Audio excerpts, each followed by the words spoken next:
May 22nd, 2023 Grafton Planning Board meeting. It is now 7 p.m. Pursuant to Chapter 20 of the Acts of 2021, this meeting of the Grafton Planning Board is being conducted with both in-person and remote participation by board members and members of the public. Remote participation by the public for the public comment agenda item, the public hearings, and any other matter for which the board allows public participation will be via the Zoom raised hand feature. If you raise your hand on Zoom, you will be enabled at an appropriate point to enter the meeting via voice or video to make a comment or ask a question. In all cases, whether in person or remote, please identify yourself by name and address for the record. Every vote tonight will be taken by roll call. Please note that this meeting is being recorded as well as being broadcast live on the Grafton Community Television Government Channel. I'll begin tonight's agenda, as always, with public input. If anyone has anything they would like to bring to the board's attention or comment on that is not otherwise on the agenda, now would be the time to do so. Seeing none in the room and none on Zoom. Right. That brings us to our first agenda item, which tonight is board reorganization. We just had an election, so this would be the time the board typically reorganizes itself for new chairs and new officers.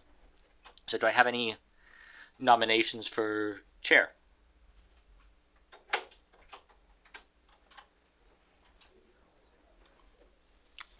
I'll nominate Bob Hassinger. All right. Are there any other nominations for chair tonight? I'll second Bob Hassinger. Thank you, Prabhu. And I'm hearing no other nominations at the moment. Bob, are you up for taking over chair? Yeah, as long as someone else reads the roll, calls the roll when we take votes. I'm out of practice. And that actually does remind me, I should have called roll call before doing the vote. But let's do chair and then I'll call the roll after. Let's see. No other nominations. So shall I take that as a formal motion to make Bob Hassinger the chair? Yeah, take that as a motion, I guess. That works for me. All right. Call for a vote. I'll call for a vote. Formalize it. Mr. Robbins. Aye. Mr. Davison. Aye. Mr. Hassinger. Aye. Mr. Venkatraman. Aye. And I vote aye. I declare the motion carried unanimously. Bob Hassinger will be our new chair. I will do the roll call of the board for tonight. Now is what I should have done a few seconds ago. Mr. Robbins. Present. Mr. Davison. Present. Mr. Hassinger. I'm here. Mr. Venkatraman. Present. And I am here. Bob, do you want to take it over? Yeah. Thank you. This is the last year in my current term, so that works out. We need someone for vice chair. We have a nomination. I would nominate Prabhu if he's up for it. Thank you, Justin. But I'm going to kindly pass that one. Okay. Then I will nominate. I have Mr. a Robbins. professional leadership role that I'm really struggling to fulfill to the. No, I totally understand. I just wanted to make sure I gave you the opportunity to. Thank you, Justin. I appreciate that. I do. Thank you. Then I will nominate Mr. Robbins. I'll second that. Moved and seconded. Are there any other nominations? Just as a formality, I will agree to serve if elected. All right. I guess we'll call for a vote. Roll call, please. Would I? Robbins, aye. Davidson, aye. Prabhu, aye. And I'm aye. Motion carries. Clerk. All right. I'll nominate Justin, if you are willing, Justin. I am willing. I'm also. Oh, I'll pause there and see if there's a second to your nomination. Second. Right. I'm also willing to nominate Mr. Davison, who this board has typically in the past as well done, given the new member an opportunity to be clerk, which is in this case where we have staff to do our minutes, is primarily just reading legal notices when there's a public hearing and that sort of thing as well. I appreciate the nomination. I'll defer. I think, in terms of background, I obviously have had a little bit longer continuity. So, if that's something that you'd be willing to do, I definitely defer to you on that. Okay. Okay, I think we have a motion and a second. Are there any other nominations? Apparently not. We'll take a vote. Roll call, please. Would I? Robbins, aye. Davidson, I.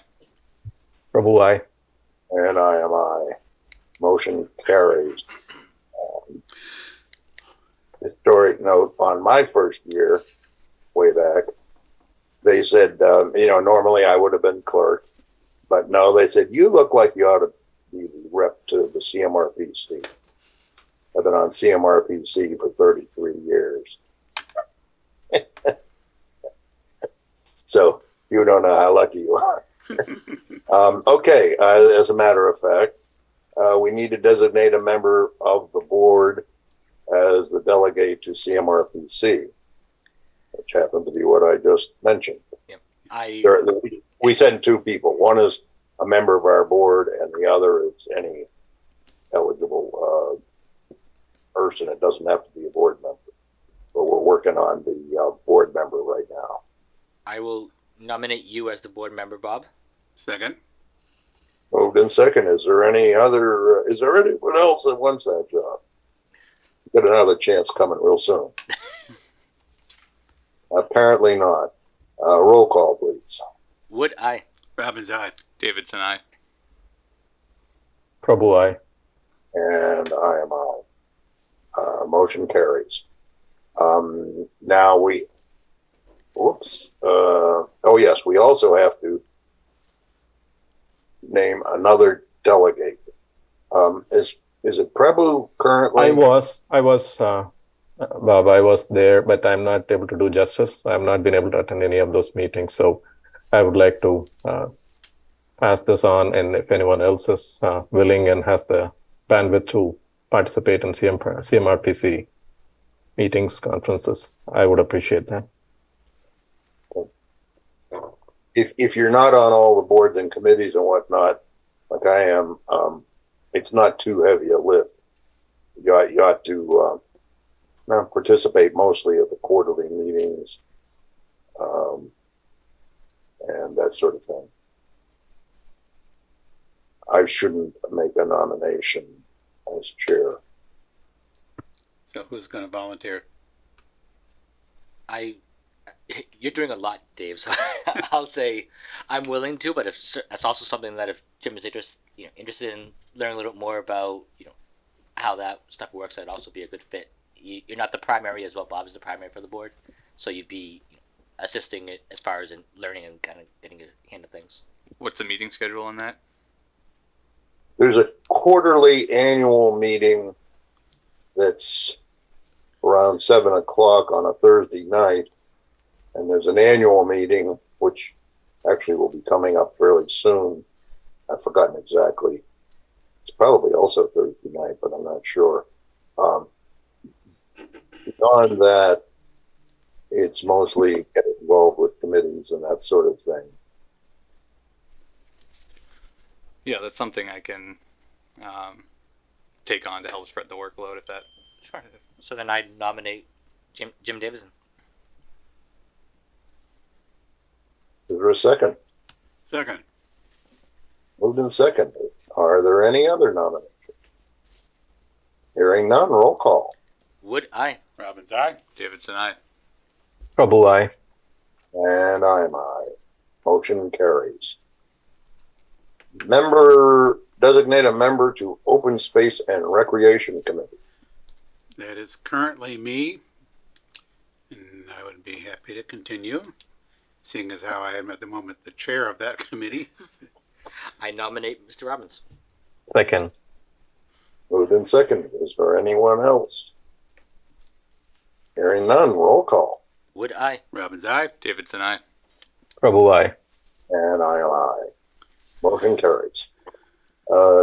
Designate member to Town-Owned Land Committee. That's a committee that does not currently exist. A couple of years ago, we thought we might be reconstituting that committee, but it was decided not to. So there's really no reason to continue that. If we ever do constitute a new town-owned land committee, we can deal with it if it should ever happen to come up. Okay, does anyone object to taking no action at this time? Apparently not. Designate member to Community Preservation Committee, CPC. I am currently on that, and I would be happy to continue. Though if someone else actually had an eagerness to join it, I could certainly give someone else a chance as well. Nominate Justin. Second.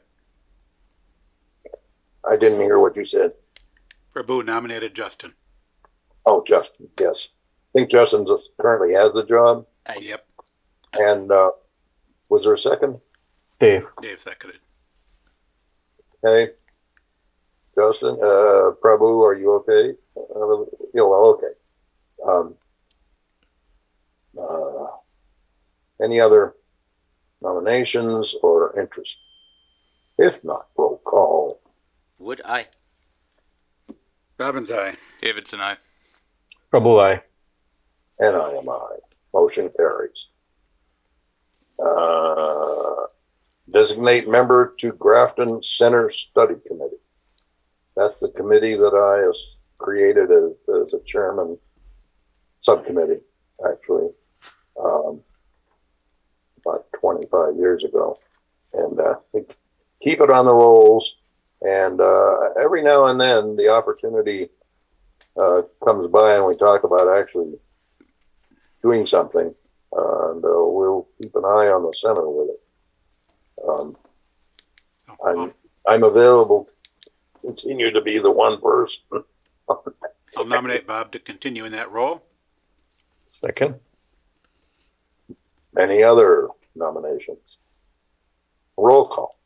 Would I? Robbins, aye. Davidson, I. Prabhu, I. And I am I. Designate member to Grafton Public Library Planning and Building Committee. So I'm on it. We are on the last leg of activities and tasks. So I would like to continue till closure, see it to closure. If anyone else has any interest, please feel free to put your nomination out there. I'll nominate Prabhu to continue in that role to wrap up that committee. Second. Moved and seconded. Are there any others? If not, roll call. Would I? Robbins, aye. Davidson, I. Prabhu, I. And I am I. Economic Development Committee. This is the other committee I'm involved in. I'm starting. This is one thing I regularly participate, and I do see that I can make that commitment and continue to work with them. And I would like to continue with the EDC. I'll nominate Prabhu to continue as the board's rep to EDC. Second. Moved and seconded. Any other nomination? Hearing none, roll call. Would I? Robbins, aye. Davidson, I. Prabhu, I. And I am I. That was economic. And let's see. I'm not the last one, right? I didn't miss any, did I? Nope. I move that we authorize the planner to sign payrolls. No, I know, but before I get to that one, Oh, sorry. I don't think I missed anything. No. All right. Authorize town planner to sign payroll and sign A&R plans. So moved. Second. Moved and seconded. Any discussion? Hearing none. Roll call. Would I? Robbins, aye. Davidson, I. Prabhu, I. And I am I. Motion carries. That brings us to approval under subdivision control not required, 62 Wesson Street, Willard House Clock Museum. Let's see. We do have Mr. Hill in the audience here. Okay.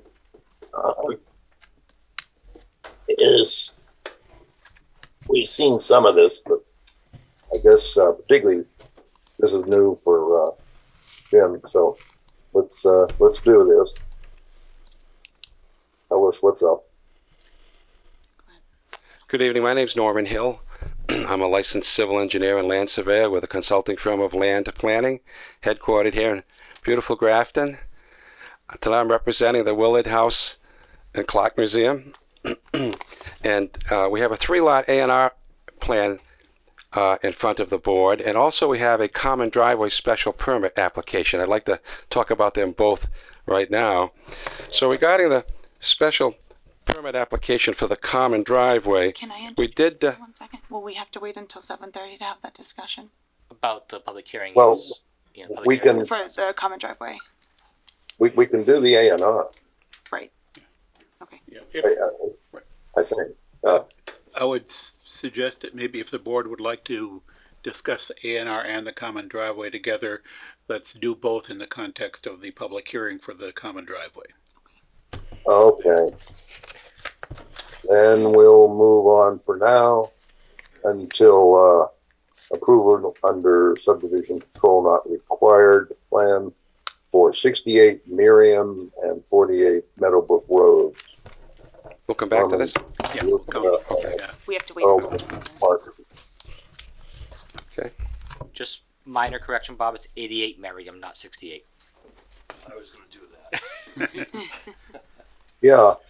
If the letters were big enough on my screen, I'd be all set. My name's Norman Chalupka Jr. A lot of people know me as Chuck. I live at 88 Miriam Road. Have lived there since 1991. And they've certainly improved this room since I was on the school committee back in the 90s. And I think we had folding tables. Anyway, the reason for my coming before the board tonight is I'm doing a land swap with my neighbor on Meadowbrook, and I am seeking to extend the amount of frontage that I have. Currently I have 320 feet frontage on Miriam Road, and I'm doing a land swap to obtain another 45 feet of frontage from the lot at 48 Meadowbrook.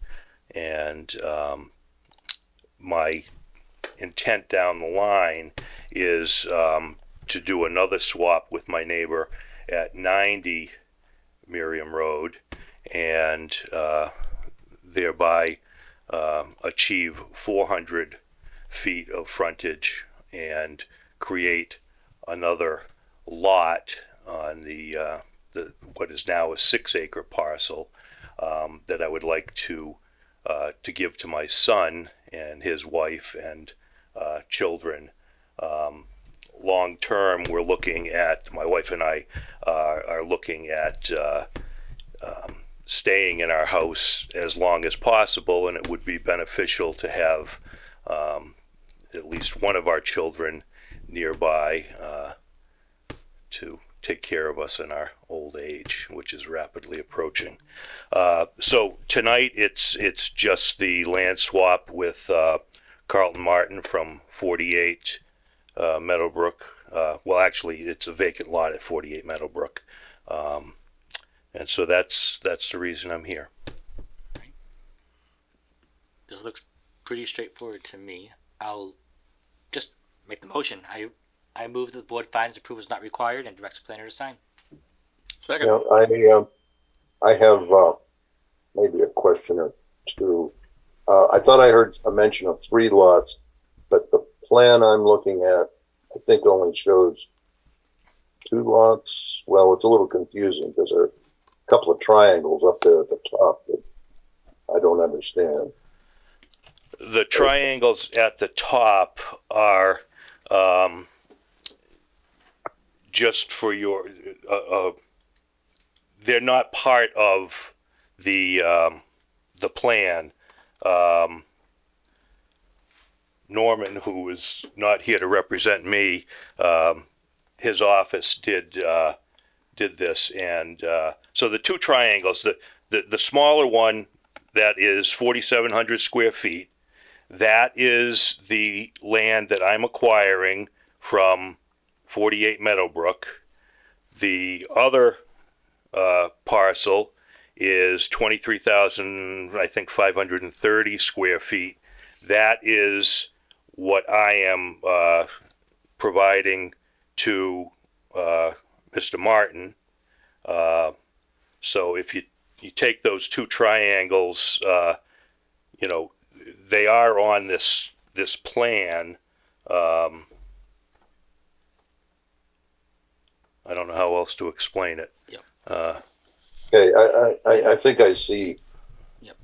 pink dotted lines there that explain that. I mean, I don't know where the camera is, but I have it highlighted on this small one right here, or Yeah. maybe I can try to That's show okay. it. That's okay. Right. I do, it's got nothing to do with the approval, but these lots, I haven't looked to see whether there's any connection with the town, whatever you called it, was it Blythewood or whatever the land that we got that's east of there. You know, part of the open space area for the Great Meadow and that whole area. I always have hoped that we would see a trail develop all up through there and hopefully be able to cross and on up through more protected land, pretty much all the way to the school on North Street. The one thing that's been missing is a link. The thing I always thought about was the link between that land and Miriam or Meadowbrook.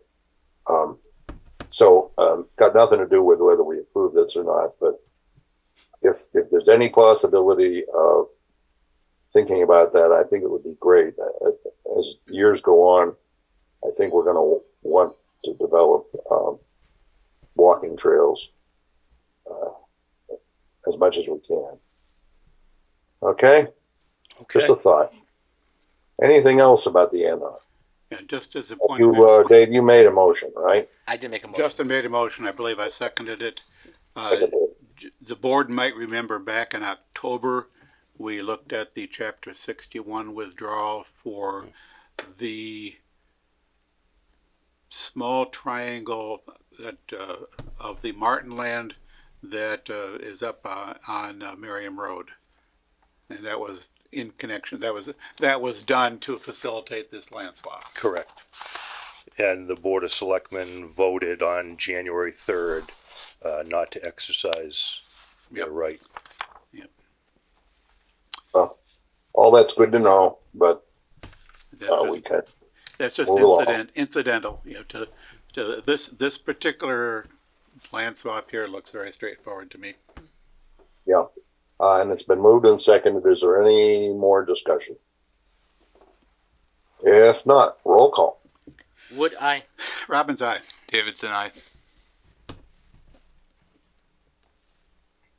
Prabhu, I. And I am I. Motion carries. Thank you very much. You. Good luck. Thank you. Thank you. All right. Minor modification of special permit 2008-10.2, 200 Westboro Road. That's out of Tufts, right? Yep. Do we have anybody representing this? I don't see anyone making an indication as such in the room. We have a fair submission of, see, as I recall, this is basically changing the antennas within the tower out at Tufts, which many people don't even know is there. Yeah, this is one of those, we usually call them a stealth tower. The antennas are inside rather than out around there.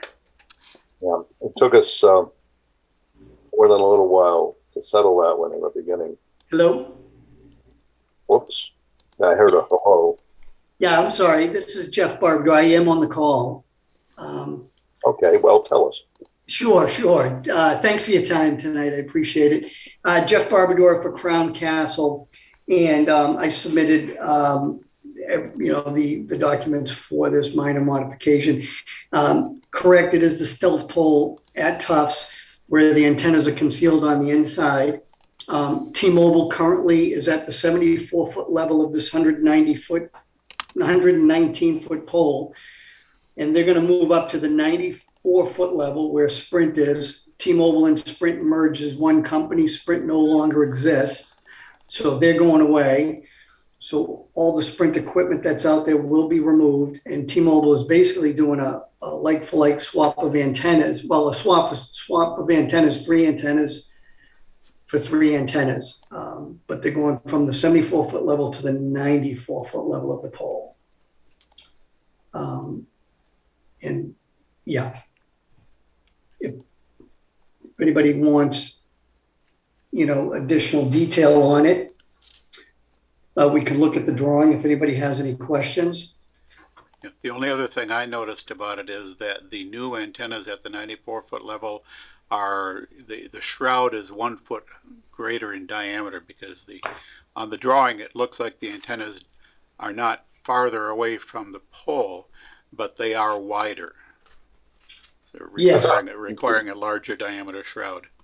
Yeah, that 10-foot section of the shroud of the pole, this is pretty common on these poles.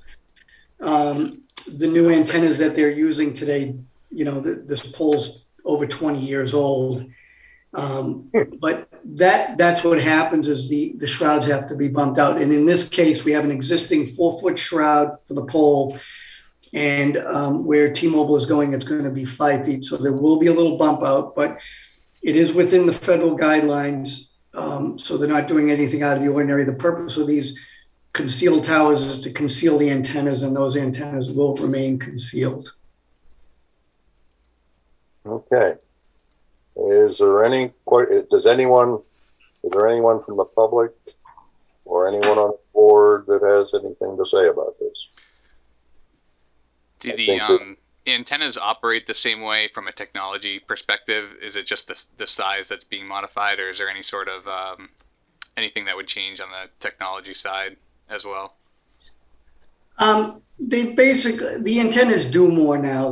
That's essentially why they're a little bit different than the older antennas. They do more, with data is constantly increasing, and that's what the issue is in keeping up to the new technology. So, but yeah, they pretty much operate. It's just they're having everything that we access the internet, we text, and we email, and that's. And so they all operate the same, but that's essentially what these antennas are doing. That keeping up with technology, and as the iPhones change, as everything changes, the technology at the tower sites have to change with it. Does this change whether or not it's supporting 5G? So yeah, the new antennas will. That's the purpose of it to support 5G. Correct. Yeah. Okay. Is there any other question or anything else on this before we take some action? I'll move that the board find that this is a minor modification and issue the appropriate paperwork. Second. Moved and seconded. Any discussion? Hearing none. Roll call. Wood, aye. Robbins, aye. Davidson, aye. Prabhu, aye. And I am aye. So motion carries. Good. And it is 7:30. Thank you very much. Thank you. Thank you. Have a good night. We can move to public hearings. Now let's see.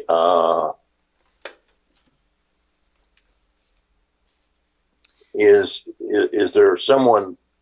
I'm looking at. We delayed the Willard House before. Is there someone there for Old Upton Road? And is there anyone there for Wesson Street? I know we have the engineer. Yes, there is. The applicant has representation here for 44 Old Upton Road. Okay, we'll do that then. This is a new special permit hearing, so we need to read the notice. We do. Pursuant to section 1.3.3 of the Town of Grafton zoning bylaw, the planning board will hold a public hearing on Monday, May 22nd, 2023, commencing at 7:30 p.m. to consider an application for site plan approval for parking expansion and associated work on property located at 44 Old Upton Road and shown as Grafton Assessors Map 84, Lot 1B. Said property is located in a low-density residential R40 zoning district. The applicant is Silver Spruce Grafton LLC, and the owner is 44 Old Upton Road LLC. A copy of the application materials is available for public inspection at the Planning Department during regular business hours or on the Town of Grafton website at www.grafton-ma.gov on the Planning Department Development Projects webpage. Okay, we have a presentation. Yes. Stephen Bosvich, here on behalf of Land Planning, representing 44 Old Upton Road LLC. As you stated, there's an existing special permit for the use of the property for educational purposes.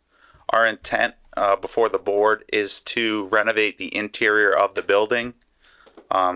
As with the existing special permit, we come before the board to restripe the exterior parking spaces of the site and remove and replace some of the existing pavement to provide a handicap accessible space. If there are any questions, I'd love to field the question. Anybody from the board? Just it's kind of a nitpick. This is a site plan approval, not a special permit. This is the Dover Amendment use, so it's exempt from a special permit. But as with other Dover Amendment uses, we do have site plan approval here.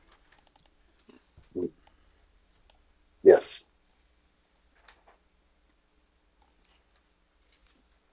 If I may point out, the plus sign area is where we're going to be putting in and expanding the pavement, and the dotted areas on the plan will be where we're removing.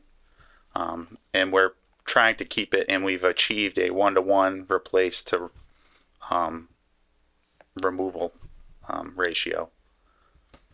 The site also, I'd like to point out, will be removed from septic system and tied into the existing sewer stub on the property. Okay. Fiona, do you want to run through any issues that you saw? Sure. Thank you, Mr. Chair. So I did a review of this before and had talked to the applicant, basically ironed it out to get to where it is. I have no issues at this time. At first, I had sent the concerns and suggestions via email to the applicant, and then they turned them around or answered them for the planning department. In addition to confirming some minor administrative things, also just kind of general compliance, confirming that there was a net zero change or reduction in impervious surface, including, comparison of what's proposed versus what exists. We did have a little bit of a back and forth regarding the parking. There was in the original application, the parking requirements were not cited under section 3.2.2.10 of the Grafton zoning bylaw. I brought this to the applicant's attention, and they responded with a basically pointing out that they were in conformance with those regulations. Lastly, sorry, just quickly going through my memo here to make sure I'm not forgetting anything. I had brought to the attention of the applicant the possibility of maybe eliminating that parking space up here in the front that was encroaching on the front yard. However, the applicant stated that there was a previously approved site plan from 2005 that allowed for that space, and that the current proposal is aligns with basically that 2005 site plan. You know, really, other than that, this application is acceptable to the planning department this time. Thank you. Okay. Anybody with questions? Anybody in the room? You mentioned there'd be some construction involved. Could you just walk through the timelines of how long that will take and what months you might see that happening? If I may, I'd like to defer to we have the project manager. He'll be in charge of construction, Mark David. Thank you. Good evening. The schedule is, we're trying to set it right now, but it looks like that work will hopefully commence next spring. It's about a 12-month window, all interior renovations. So if we can get this portion approved tonight, we'll roll that into that work. And if everything falls into place, then maybe a May or June start of next year. And what sort of like equipment would be involved? Just like typical, like kind of trucks and stuff to haul that stuff. That's all it would be. It's minor removal of the pavement and the replacing of the same, and then the decommissioning of the septic system. So it'll be a couple of days worth of work, and the site will be put back together. Thank you. Sure. Any other questions?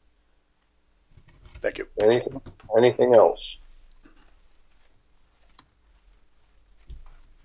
Can you see anything in the room there that we've missed? No hands in the room. If not, I'll move that the board close the public hearing and direct staff to draft a decision based on the information received. Second. moved and seconded. Is there any discussion on the motion? And FYI, the decision should be finalized and voted on by the board at the board's next meeting. Okay. Okay. Is there any other discussion? If not, roll call. Wood, aye. Robbins, aye. Davidson, aye. Prabhu, aye. And I am aye. Thank you. Motion carries. Moving right along here. Now we can do Wesson Street. Now, before we get into that, let me do something that I should have thought of. One of us should have thought of at the very beginning of the meeting, and that is to welcome our brand new, newly elected planning board member, Jim Davidson. Well, I should have thought about that. Yes. Welcome. Thank you. I know I said it when I walked in the room, but not in the meeting. Yeah. Yes. It's not an official welcome until it's said on live TV. Right. Just so eager to. Not my fault. I wasn't chairman at the time. Yeah, you got an excuse, Bob. Welcome aboard. Welcome aboard, Jim. And Justin, thank you. Thank you for leading the team. It was great. Yeah, doing well here. Okay, now are we ready to do Wesson Street? Moving right along. Yes. I think this is a new special permit, new hearing. Yes. So we My need to. understanding, Bob, is that this was initially opened for like March 27th, but I don't recall for sure if we read the public hearing notice and all that. Why don't we? I'll read it again. No, it's safer that way. All right. Pursuant to sections 1.5.7 and 1.3.3 of the Town of Grafton zoning bylaws, the planning board will hold a public hearing on Monday, March 27th, 2023, commencing at 7:30 p.m. to consider the application for a special permit and site plan approval for a common driveway to serve two single-family houses to be located at 62 Weston Street, shown as Grafton Assessor's Map 22, Lot 12. Said property is located in a low-density residential R40 zoning district. The applicant owner is the Willard House Clock Museum.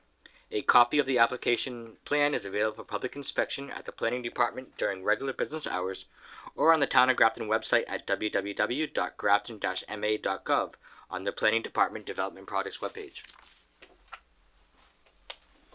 Okay. Now, let's hear from the applicant. Good evening. Once again, I'm Norman Hill from 52 Millbury Street in Grafton. And James, welcome to the Grafton Planning Board. Thank you. So this site, James, you probably haven't seen this yet, but it's a total of a little over 17 acres on the site, and all owned by the Willard Clark House and Clark Museum. We'd like to cut it up into 3 lots. First lot would be an acre, about 180 feet of frontage. Second lot, 1.1 acres, about 160 feet of frontage. And the third lot would be all the remaining land, a little over 15 acres of land with 140 feet of frontage. Now this is a scenic road. Weston Road is a scenic road, and this site's located, if you will come out of the Clark Museum and turn right, drove up to the end of Willard Street and turned right, it's down the road about a half mile on your left, just before you get to Magnolia Lane. So that's where the site is located. So there's a 3-lot A&R in front of you tonight. And also right now we're talking about this common driveway, which would be shared by lots 2 and 3. So this drive, you'd get the house 2, and you get the house on lot 3. So they're related. You can't really approve this A&R plan unless this special permit is issued for the common driveway, because you can't get to this lot. You know, you'd have all these wetlands in your way. It's not underwater, but there's wetlands there, and you don't want to disturb the wetlands. So this protects the wetlands. It also provides for just 2 driveways rather than 3 on a scenic road. Now, today we received a nice letter from Jeff Walsh at Graves Engineering, and he says he has no issues relative to compliance with the Grafton zoning bylaw. He has no issues with the curb cut location for the common driveway, or the width of the common driveway, or the horizontal layout or vertical layout or length of the common driveway. Jeff says he's reviewed the hydrology computations and found them to be in order, and he believes the plan is in compliance with the Mass DEP Stormwater Handbook. So we took about 4 weeks and we put together a series of 6 plans, and we believe these plans will be acceptable to the Board of Health, the Conservation Commission, and hopefully the Planning Board. So we did all the stormwater management, everything's been laid out to address all of the latest regulations that each board will hold us to. Now, Jeff did mention a couple of things. One thing he mentioned was, he said the plan didn't show the details of the construction of the common driveway. I think he just missed it. It's on sheet 3. I made a copy of that cross-sectional detail on sheet 3 of the set of plans. That's just a copy of what's on the plan. Thank you. And it shows you how this common driveway is to be constructed. There are layers there of washed stone, of sand, of fabric, and that's all per the standards for a what they call a pervious asphalt construction. And as part of this common driveway construction, I'm sure that we'll have Jeff Walsh out there inspecting each step to make sure this driveway gets constructed properly. Now, Jeff also pointed out one thing that the plan doesn't show you, and that is that this driveway is to be built crowned with a typical slope that you have on all your roads, of 1/8 of an inch per foot. So we don't show that 1/8 of an inch per foot, but you could make that hopefully a condition of your approval. Jeff also mentioned there are 2 large trees on site, which we will not touch. One's north of the driveway, one's south of the driveway. But these trees are substantial trees, and they're not going to be touched. Everything you see in dark green is to be preserved as woodland. We can't cut down anything that's in the dark green area, or we won't be able to meet the stormwater management regulations. Because the way this is designed, there's no increase in the rate of runoff from this site. There's no decrease in the amount of water that gets recharged into the ground. So we've met all those regulations. So those trees will not be touched. Those big trees that he mentions in his letter. I'll be happy to answer any questions that you may have. So, one thing I noticed in Mr. Walsh's report was just the possibility of a fire department kind of commentary about like the turnaround. I noticed that we did at least get a comment from Michael Killian from the fire department in our record. He had no comments explicitly. Good. But I don't know that he was asked about like the turnaround or that, or the reasons Mr. Walsh had suggested it. That's the only thing I might suggest. We just reach out to the fire department just to double check if they have any comments to that regard. The other thing I just wanted to say is that my understanding from our town council is that the A&R can, in theory, proceed as an A&R and be approved as an A&R even without the common driveway, because there is a theory of ability to create access even without that. It would be expensive. It probably wouldn't happen, but that's a theory that it could be accomplished. One additional minor detail.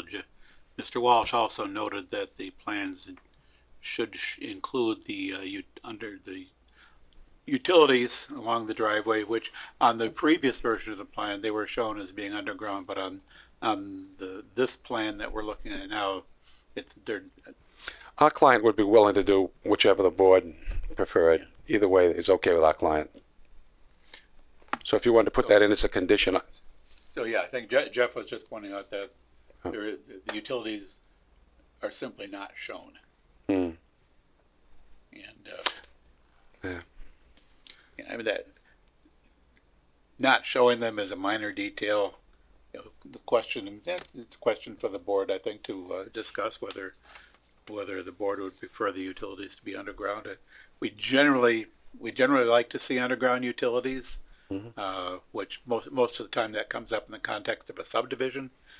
This is a common driveway special permit, so it's sort of an unusual context. Yeah, our client is willing to do that. If you just want to make that a condition, that's fine. I'll say this from my own, thought process. I like underground utilities. It is cleaner, at least from a aesthetic point of view. But the other piece is I've also seen situations where underground utilities that are close to well-saturated soil, like being the wetlands so close, that could also sometimes be a maintenance issue for the property owners. So I'm not so strictly on that I don't necessarily think that should be a condition, but I want to be on the plans.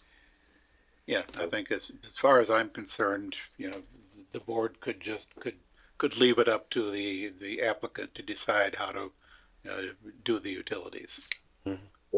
I'd encourage, based on my own experience, I would encourage underground. The feed for my house comes across the street and to the side of the house. And it's over the years we've owned the house, trees have fallen and ripped it off the house 3 times. So there's something to be said for making it underground. Okay, there was a question. I have a couple of questions. I wanted to ask the fire department. If we want to get an input on that, we'd need to continue to the next meeting. Yep.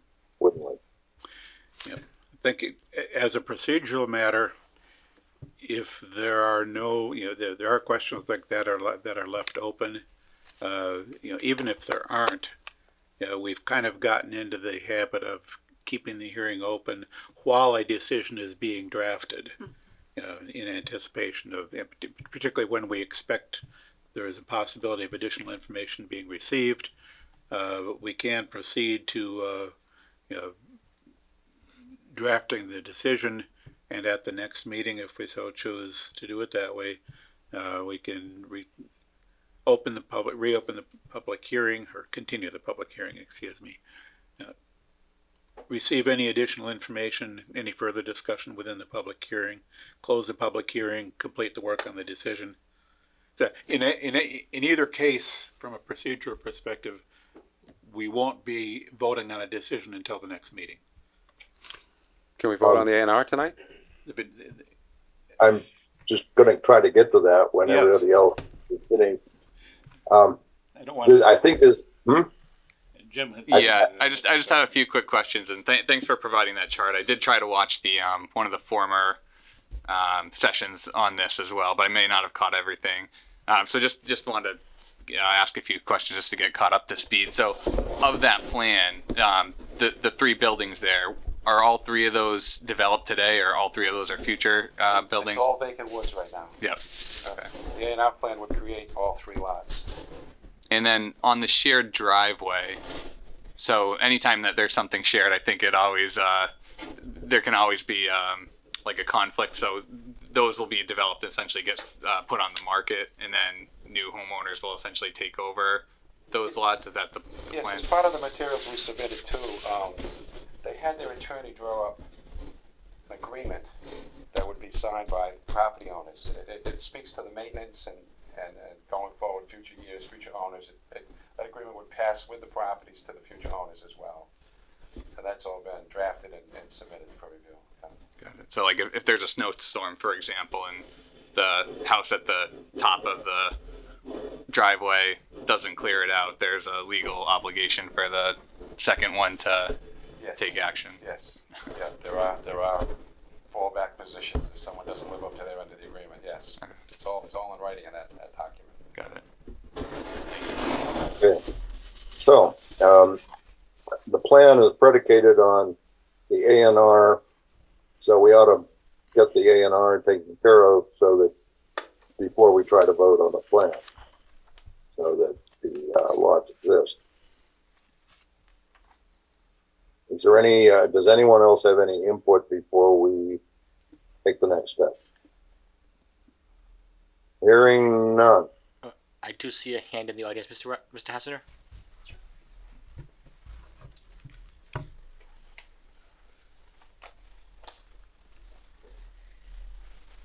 Kelly Barnhart, 68 Wesson. Thank you for taking care about the wetlands. That looks great. You're familiar with having done physically the survey? I'm concerned about the terrain behind the building lots. There's a steep bank of rock. And if you'll indulge me for a second, when I moved to Grafton in the 90s, I was on the master plan committee, maybe it was the early 2000s, and Millie Bean took me under her wing. Bob, I know you're going to remember Millie Bean, right? Oh. So, yeah. So Millie and I are talking, and she said, so have you found the caves over there on that hill? And I said, what caves are you talking about? And she told me that that's where they went necking in her teens, which would have been 40 something?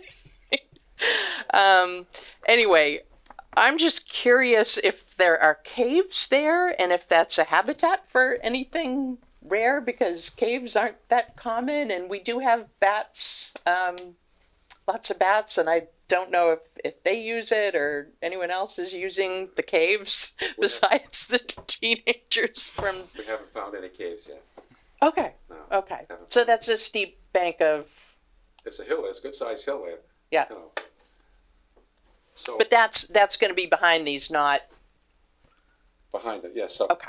So a lot comes uphill from the road, maybe 4 or 5 feet in elevation, maybe 8 feet. It goes back a couple 100 feet. So the house would be about 100 feet from the road. Then you go about another 50, 80 feet, and then there's a good sized hill behind. They have a good front yard, good backyard, but then there's a big hill there. On your map, I'm guessing it's this area? Yeah, the hill would be here. Okay.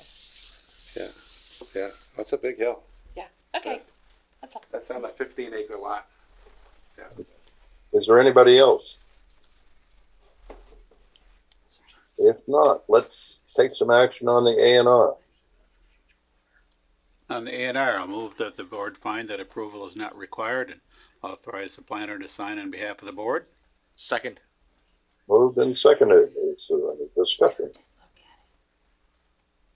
Hearing none. Roll call. Wood, aye. Robbins, aye. Davidson, aye. Prabhu, aye. And I am aye. Motion carries. Now, we probably need a request to continue to, let's say, our next meeting. I'll say if the only thing we're continuing for is the fire department commentary, I don't feel that strongly on it. The other members of the board also feel similarly. If they want to, if you guys want to wait or. Yeah, well, we've got 3 weeks to our next meeting is 3 weeks from tonight, June 12th. And we could, I wouldn't mind reaching out to the fire department for a response to the question that Graves raised. And I would suggest that, as I said before, whether we were to close the hearing tonight or leave it open, that doesn't change the timing of the board's approval of a decision. So anticipating a possible comment from the fire department that might suggest either a design change or a condition, I would recommend leaving the hearing open. Have staff proceed to draft a decision. This is basically a pretty straightforward decision. So really, I think other than a couple of notations on a plan about which there were questions, and I think, unless I miss my guess, it sounded like we'd be happy to deal with those to the extent that we feel we need to by way of a condition. It's not a significant engineering or design change that we're talking about.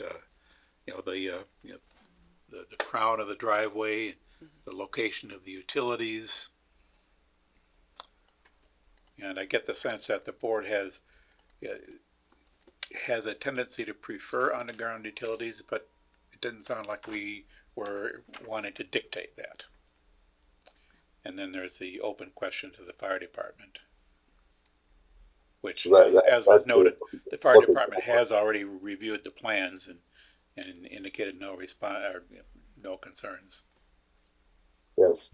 So the applicant is going to make a request to continue the hearing to our next meeting. I'll make that request. Can you just do it on the microphone, Mr. Hill, please? I'm sorry? Can you just do it on the microphone so people can hear it for sure? Yes, I'll make the request to continue the meeting to your next meeting. Yep. And that is June 12th. Given that, I will move that the board grant the applicant's request to be received in writing to continue the hearing to June 12th at 7:30. Second. Moved and seconded. Is there discussion? Hearing none. Roll call. Wood, aye. Robbins, aye. Davidson, aye. And Aye. the motion carries. And I don't know that we need a motion for this, but staff will begin drafting a decision for us. Yes, we don't. Staff knows. Okay, let's see now, that brings us back to the discussion items. We do have a public hearing that was scheduled for tonight, for which they have. We have to do that, yes. Yep. This is the continuation under SP 2023-01 and site plan, special permit site plan for 18 and 22 Donahue Lane. Yes. Thank you. Right. I'll move that we grant the applicant's written request to continue the hearing until June 12th, 2023 at 7:30 p.m. Second. Is there a second to that motion? Second. Moved and seconded. Is there any discussion? Hearing none. Roll call. Wood, aye. Robbins, aye. Davidson, aye. Prabhu, aye.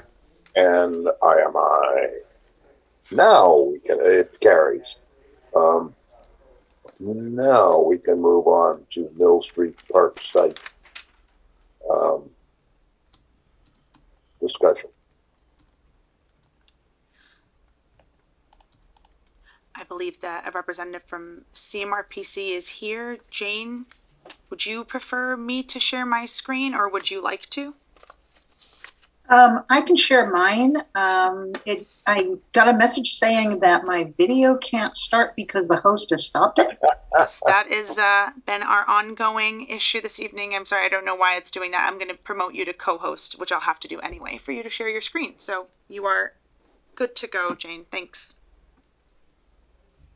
Thank you. There we go. All righty. So we had a community workshop earlier this spring over at the Apple Tree Arts. Had, I'd say, about a dozen people who came. A lot of the concerns that they had to do with,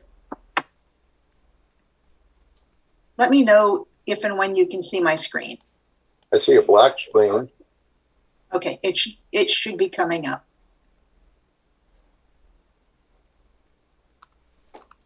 There you go. Except, can you expand the display so we only see the slides? Yes, of course. Thank you. There we go. This is a little thing I have up there at CMRPC with them. So anyways, we had the community workshop. It was mostly residents from the neighborhood around the park that came, and they had some concerns about some of the existing conditions, such as traffic cutting through the neighborhood, and had several things that they wanted to see at the park, but didn't necessarily all agree on those items. Some of the infrastructure that we identified on the site is power poles along the south side of the property. Looks like at one point there were trees, but they've all been removed. There are a couple of fire hydrants on the site. And over by the southeast corner where there is some parking, there's a drain inlet. Along the north side, just across from the church, there's a retaining wall that is going to need some work. Some of it is broken. And so we just created this little existing conditions exhibit to show where all of these things are, to take those into consideration when designing some conceptual plans. To go over some of the comments from the community, from the workshop, as I mentioned, people avoiding the red light cuts through the neighborhood. There's a lack of sidewalks, and people want to see a safe place to walk. You've probably all met with Ian McElwee from CMRPC, who's been working on the Complete Streets plan for Grafton, and so he's also been coordinating with Wenzeng and I on this plan. And I apologize, Wenzeng was not able to make it tonight, but Ian wanted to work alongside us just to make sure that the pedestrian and bicycle connectivity was considered for this site. People had a concern about the lack of shade trees or any place to sit. There was a concern about dog waste problems. Some people supported a dog park, others did not. The fire station siren is loud. It seemed like it doesn't sound off consistently, and I don't know if that has to do with the severity of a call. So there's a desire to beautify the park, to bring in plants and flowers, possibly a gazebo. One neighbor would love to see a scooter track and playground equipment for older children. Other ideas were to bring in an adult exercise area and a walking track around the park. So in looking at some of the ideas and doing some visioning for the site, we came up with two conceptual designs. The first one is supposed to be able to be built for approximately $50,000. My understanding is that the town has funding for that amount. And then that was also identified in the LRRP, or local rapid recovery plan, that two concepts would provide for two different amounts of budget. The second one would be a plan that could exceed $200,000 and would require additional grant funding in order to build it. So looking closer at the conceptual plan A, there's a central planter area that could be, I did not envision it with grass. I was just trying to find an image that would look similar to it. It could be at grade. The soil could be mounted.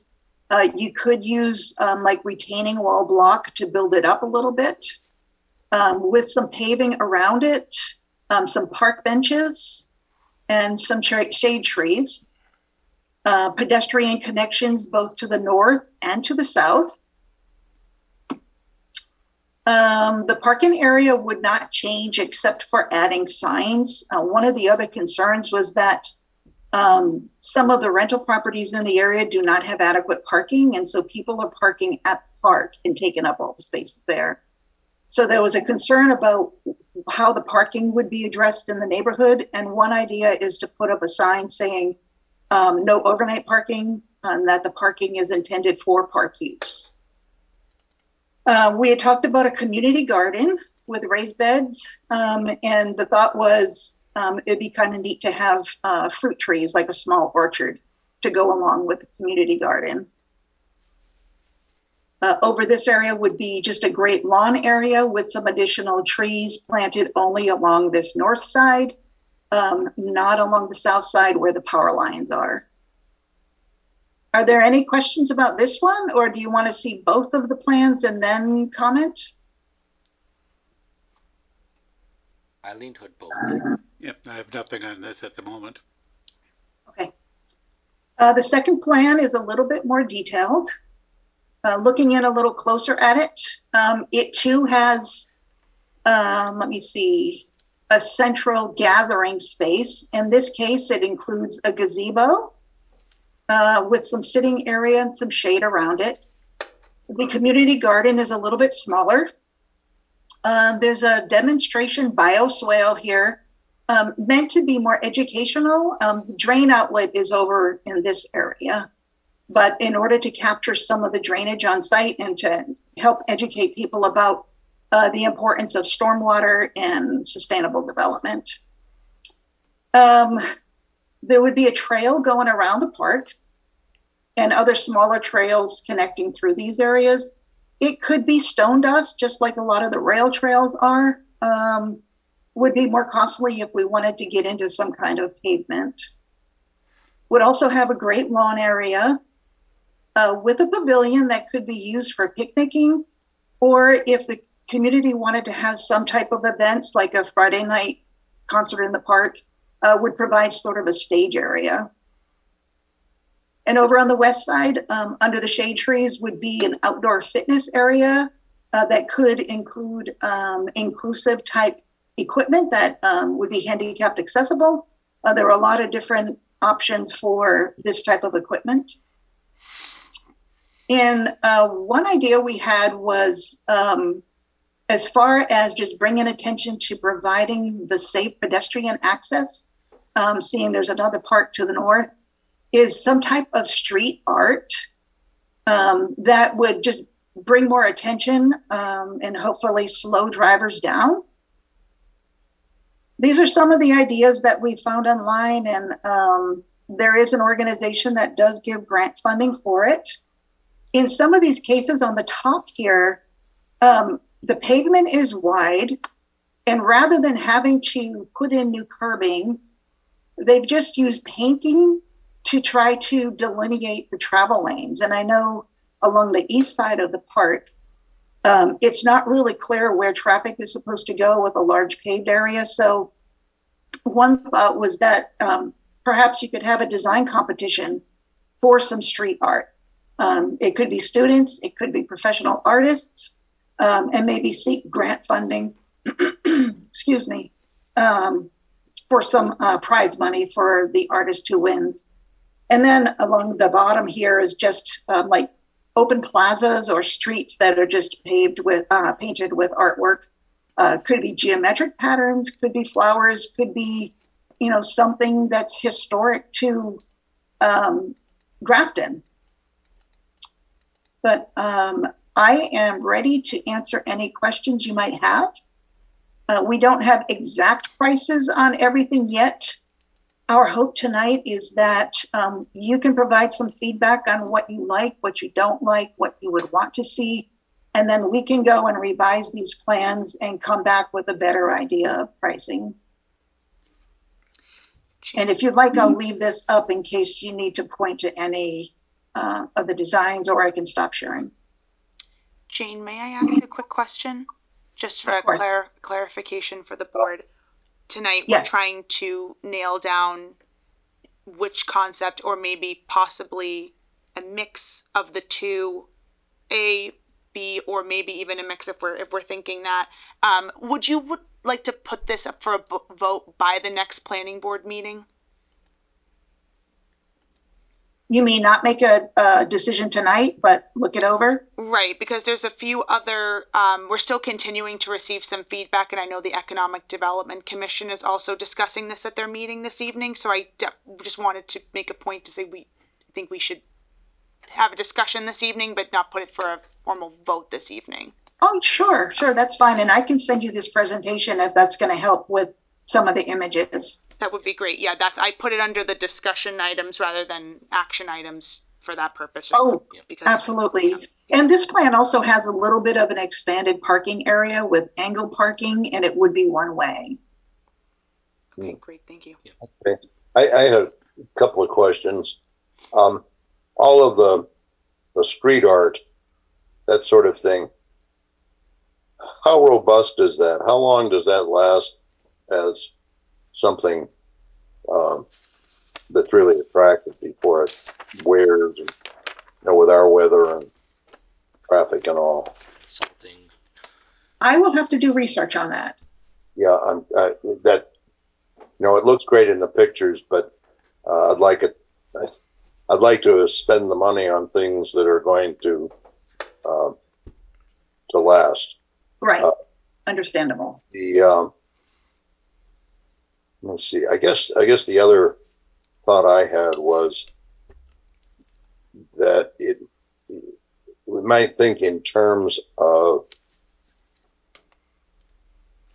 what we can build now being the beginning, the initial elements in the larger plan, and sort of map that out a little bit.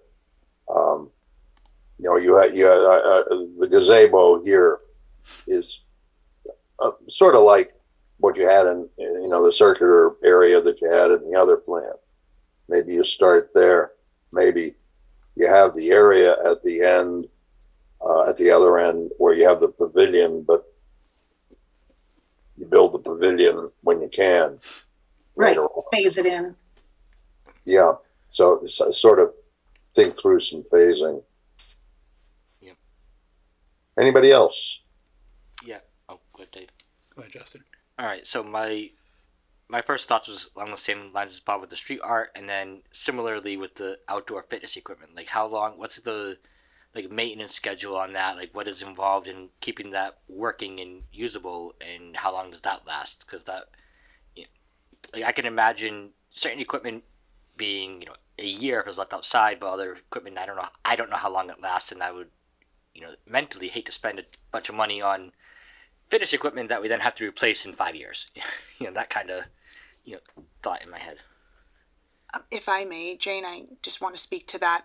So I did speak to the town administrator, and there are ARPA funds left over for this adult recreation equipment. However, as with all ARPA funds, it's a one-time funding source. So the long-term, it's a very valid question about the long-term maintenance. Rec department and commission are aware of these ongoing conversations and have expressed not severe concern, but concern nonetheless of maintenance, just, another thing to maintain. It's been interesting with the feedback that I've received. There is a few folks that are very passionate about the active recreation elements. However, and Jane, you might correct me if I'm wrong, but what I heard from a lot of my groups at the workshop specifically was that active recreation will need to be ironed out a little bit more, because neighbors weren't too thrilled with the potential of hearing constant pickleball noises or basketballs or what have you. So that's just something for the board to consider as well. But we do have the one-time ARPA funds if we did choose to pursue some recreation equipment. And that was my recollection as well. Yes. And then the other thoughts I have, at least for me, is that I kind of like the idea of Plan B, but I think, to me, a gazebo in that park, which is a relatively small park compared to other locations in town, that could just be eating up some space that could be better utilized, like the design in Plan A. In my mind, I also imagine this being used more likely by the neighborhood rather than people that would drive over to there. So I'm not as certain the expanded parking is as useful as the additional community garden, space. That's Okay. That's a thought I'm having. With the size of it, I don't foresee the walking path being used as much as a walking trail, just given the location size. There are other locations in town that have better walking paths, but at the same time with the traffic, I do like the idea of having some way to traverse this park without having to step foot into the street. So I'm kind of indifferent on that point. And my final thought is having a stage could be useful for the neighborhood, but I also do not envision it as communally attractive as the concerts on the common, which is a lot wider of a of people that show up, a lot more use than this park would really allocate for space. And my family had asked me also to ask explicitly about, is there going to be any signing at this location to designate it as Whitney Park? Which is something that my father-in-law, being Richard Whitney, he cares about. So I figured I'd ask that explicitly. Not sure we have to decide that at this time. How wide is I suppose it's the white area on your drawing there at the pavilion? I'm trying to get a better idea of how much space there is. From north to south, it's about 80 feet. 80 feet 85 feet, yeah. wide, and how far is it from the pavilion to the gazebo?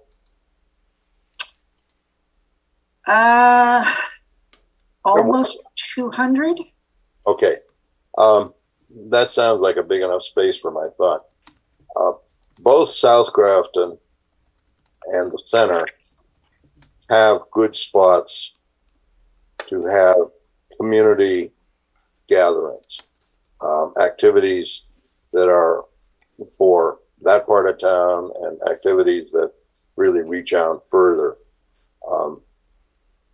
It seems to me that given the way Grafton is structured, that having a space or setting this up so that we can move forward to having more of that capability, a place that's suitable for that sort of thing, events, entertainment, that sort of thing, would be good.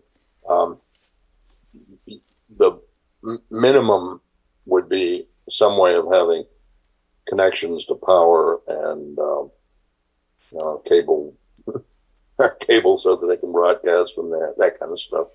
Obviously, if you build a building, it's like what we have at South Grafton, and actually, I suppose on the Common too. So that's just one little thought. Anybody else? One thing we did talk about was lighting. There was discussion at the workshop about there not being lighting there. So that's something we should consider. Opposing it or asking for it? Asking for it, at least a minimal amount of lighting. I mean, I wouldn't want to see it overlit, but just for, security purposes. Is there any thought about irrigation? The Common finally got irrigation put in some years ago because the grass didn't, the grass needed it. I think you need at least some type of a water spigot for the community garden. We'd have to look into the pricing to irrigate the entire site. Right. And I will say, of course, I suppose getting inputs from our, whatever it is, public works, parks, recreation on that, on all of that. Mm-hmm. I will add just to one thing you said, Bob, is that having a park that the town can use in the area of North Grafton. I think, at least in my vision, in my mind, this park is more the immediate community in that area. Whereas, even though it's not town owned as a park, the Nelson Park is where I see a lot more broader reach, activities happen for the North Grafton community. Justin, the park is owned by the town currently, Nelson is owned by the town? Yeah, Nelson is owned by the town. and Mill Street. Yeah, Mill Street is. I Oh, thought, okay, I thought sorry. Nelson was owned by the Nelson Sorry, trustees. It is managed by the Nelson trustees. It is owned by the town. Okay, misunderstood that one. Yeah, I don't know when we've ever seen it used in the sort of ways I'm thinking of. In any case, I still like the idea of balance across the town resources. But, Yeah, I'd like to. Yeah, I like basically. I like what I see here roughly. Whether it's Plan A or Plan B or some combination. I like the community garden. Again, it's not a large community garden. There's really not enough space for it to be large, and given its location, it would likely be more to be used more by folks who are living in this area. But there's a fairly large area of North Grafton for which this would be convenient, and I'm with Bob in that respect of having facilities here at least very roughly comparable to what we have in the center and south. We built the Mill Villages Park some years back, and that's proven to be pretty popular. Off the top of my head, I don't remember how this compares size-wise with either Common or Mill Villages Park in terms of acreage. I'm not going to speculate because I didn't look it up ahead of time. But obviously, what we do here depends a bit on the funding availability. But it would probably be good to have at least one structure there, either a pavilion or the gazebo. Like I said, I like the community garden. I like having better defined parking, and however exactly we do that. There is the issue of Washington Mills truck traffic, which flows through this area, which I'm sure that was raised at the meetings, and that's unavoidable because of where Washington Mills is relative to North Main Street. We're not going to build a whole alternative road into Washington Mills, unfortunately. Although the truck traffic I think that would tend to be daytime truck traffic, weekday truck traffic, and not so much evenings and weekends, which would be the times when more people would be using this park. I'm sure there would be some usage of this park during the day as well. But again, to the extent that it's convenient for the people who live in this area, they're more likely walking there anyway and not driving. Right. So If I may respond to that, with the current budget that we have, so we have 50,000 allocated just to this project alone of ARPA funds. We are looking at a different project that was highlighted in our local rapid recovery plan for some Wi-Fi hotspots, but we're finding a lot of complications after conferring with IT, so that we may decide to allocate that $26,000 to this project to pursue maybe a little bit more, a more robust plan that aligns with concept B or some, maybe a hybrid of the two.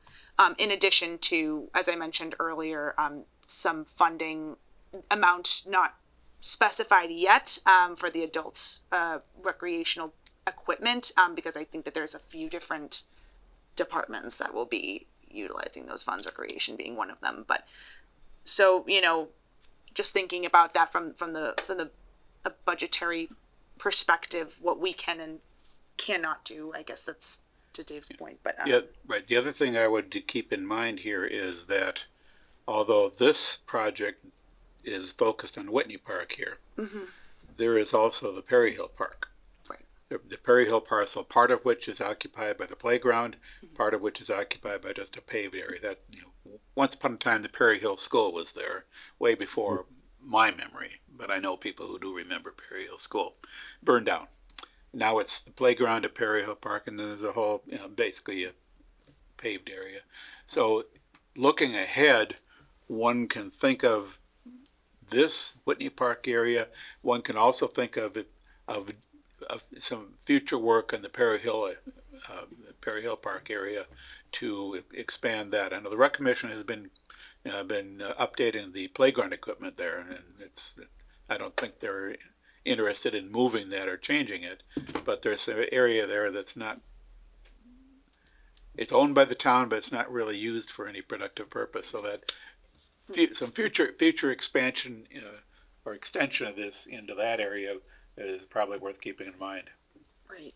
And if I may just respond to that as well, I did speak with the recreation director, Jen, about this, and we're looking at the connections between the two, but we're kind of focusing, because again, our budget is quite limited to Mill Street, because I know that the recreation department has an RFP out. I don't know if they've secured a consulting team yet to do a kind of comprehensive facilities and park study, of which Perry Hill Park is going to be part of that scope. So if, we're working together, but, we've had to kind of narrow our focus, unfortunately, but I think that, the connections to Perry Hill are, it would be great. We can't do everything all at once that we might like to do. Right. So that's what my point is, just to keep in mind that this isn't doesn't happen in total isolation. That there are other things that may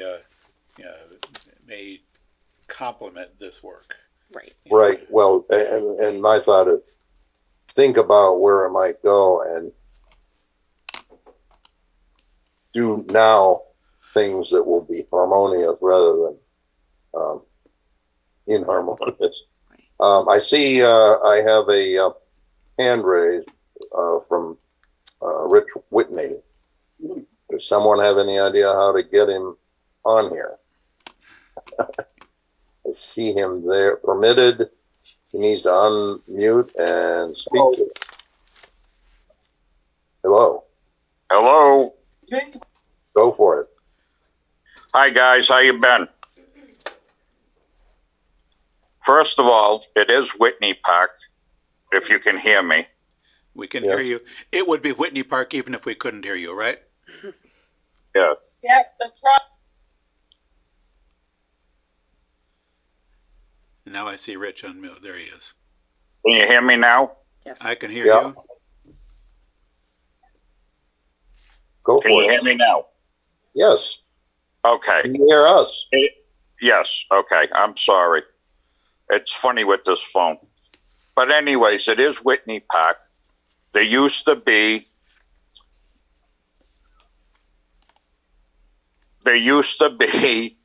a big sign in the front with a granite stone that said who it was given to by the Whitneys. That was removed and taken away. Also, I think it was 2 feet or 4 feet, there was stand-up columns like around the common that was there, and they were taken down because tractor trailers were taking them out when Washington Mills was going up the street. But there used to be a gazebo on that property back in the 60s, early 60s, and there used to be a maypole in the middle of it.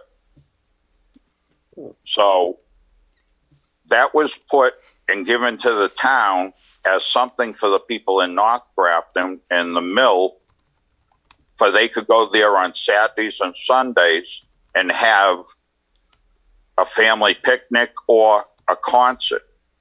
So there is nothing here in North Grafton for anybody to have that sort of existence or party like they do in South Grafton, where we have down at Fisherville, or we have at the Common. To put the gardening in, that's beautiful. But to have something where the people in North Grafton can come and enjoy music.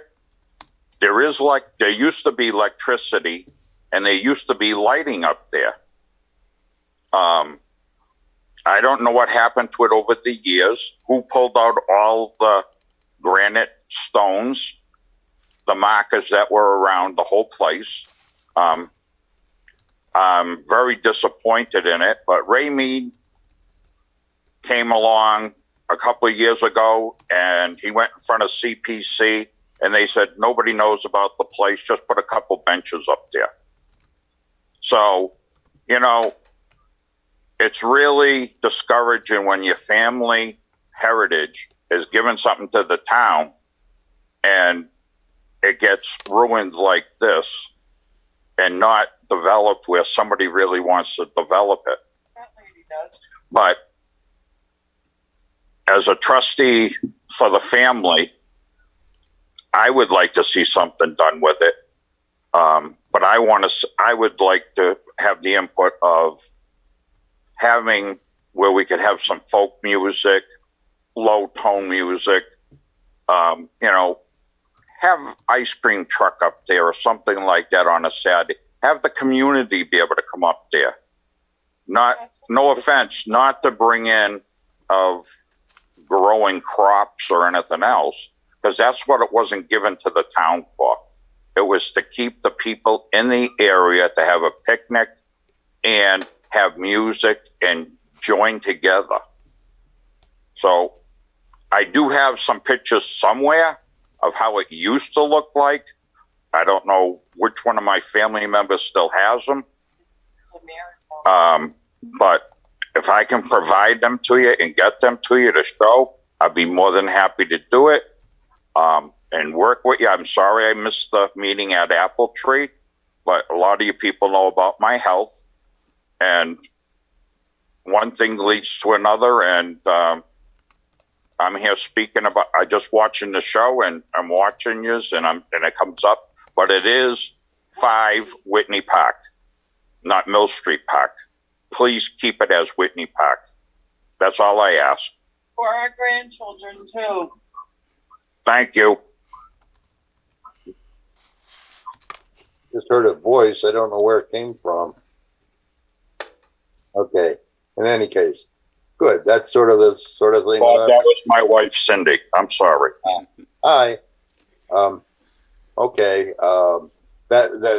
What you're saying about community gathering spot is, you know, in the same line as what I was thinking. But I think it's all of those changes came under other administrations, if you know what I mean.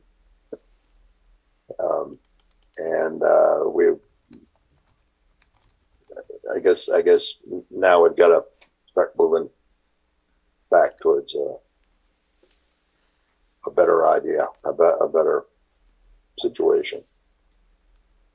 Any other input for now? Quick question.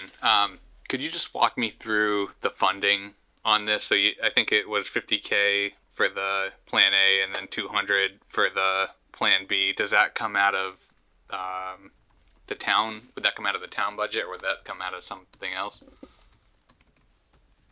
Jane, I can speak to that. Go for it, yeah. So the lower budget project would probably come out of ARPA funds. The higher budget project would be a lot of grant applications. Any ARPA money that we can get, we'd probably try to pursue CPA funding through CPC, as well as grants through the state. And then any sort of maintenance going forward, would that also be the same, or would that fall on the town? That would fall. Well, we would continue to pursue grants wherever possible to offset the cost of the town. But the whatever we can have, you know, maintaining in house in terms of like basically like collecting trash, etc. We would try and see if we could do that. Yeah, I would think that it would be a park like any of the other parks, right? You know, the Common, the South Grafton Park. You know, we've got a bunch of parks and the same people and the same. Have to budget for what it costs. Right. Yeah, we would try and seek the general fund or something similar for that. Okay. Thank you. I think Okay. we got one in there. have anything else for now? There's someone in the audience here who would like to speak. I'm on the ARPA committee, so I'm just not sure about the 50,000. Is that under the recreation where they have 100,000, or I know that there's like an economic development line item? Yes, it's through the economic development line all right. item. Thank you. Just want to clarify. Yeah. All right, Is there anybody else there that wants to say anything? All right. I can just add that I had talked to Fiona and she checked with the Parks and I think Highway Department about whether they can do any in-kind work for things such as planting trees and installing benches, and they said there would be capacity to do that. So that can help to reduce some of the cost. Yeah. Aren't they the ones that keep putting the railings back in on the common? That's a regular job. Okay, are we done? I would just ask the board if there's anything, just for CMRPC, if there's anything that is a hard, no, we should not be pursuing this, or we should address that now so CMRPC can turn around a concept for a vote ultimately on the 12th. That's the goal. How popular was the lots, the what do they call planting stuff? People planting stuff.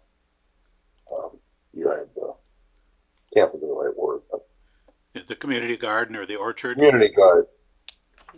That's a no. Sorry, Bob. Did you say that's a no? He's asking how popular it was at the. Oh, yeah. There was folks. I mean, in my understanding was that folks were receptive to that. There was, any suggestions that were, more passive were definitely supported by the, at least the attendees of the workshop. Because that takes up space, and I don't know about cost. So if we had phasing, you might. I don't know. You think about how that fit in. Yeah. Anyway, I'm happy. I think we're pretty well there, aren't we? Yeah. Right. Did Richard raise his hand again? Yes. Yes, I did, sir. Go for it. You know me. I can't shut up. Oh, I got that. 13 Greeny Drive. I would like to ask the board to put this on hold and not to go forward with it until you have a definite plan of making it something for the whole North Grafton that can use it instead of just making it a garden. I think it should be a bandstand or a gazebo, whatever you want to call it, or something like that with chairs around the place. And that way people can go there and play with their kids, have a place there, have a sign up that says no dogs allowed. I mean, or fence it off and make part of it a dog park and make it for people can come. But that's the whole thing, not to grow vegetables and stuff like that. And I'm not against that, but that's not what it was given for. It was given for entertainment and families to be what do you call it, together. And that's all I want to say. Thank you again. On the topic of a community garden, something that the town could conceivably consider is a larger, more of a community garden in a location that's not necessarily central or anything, but with enough space to serve as a community garden for a larger proportion of the community. A point of comparison for what it's worth, and it's probably apples and oranges, but I happen to know because my kids live there, the town of Franklin has a fairly good sized community garden adjacent to one of their parks. And it's pretty heavily used by folks from all over the town, but it's a lot larger than what's depicted here. So if we want to think about a community garden, an alternative would be to think about at some point taking some some land that the town owns and is not otherwise used, but that is larger to accommodate a fairly good-sized community garden. It's something we could think about.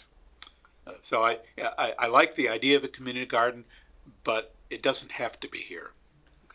Yep. And I'll say in being interested in things that we might be hard no on, the street art and the equipment area would be a hard no depending on what the answer is regarding maintenance and how long it's useful for.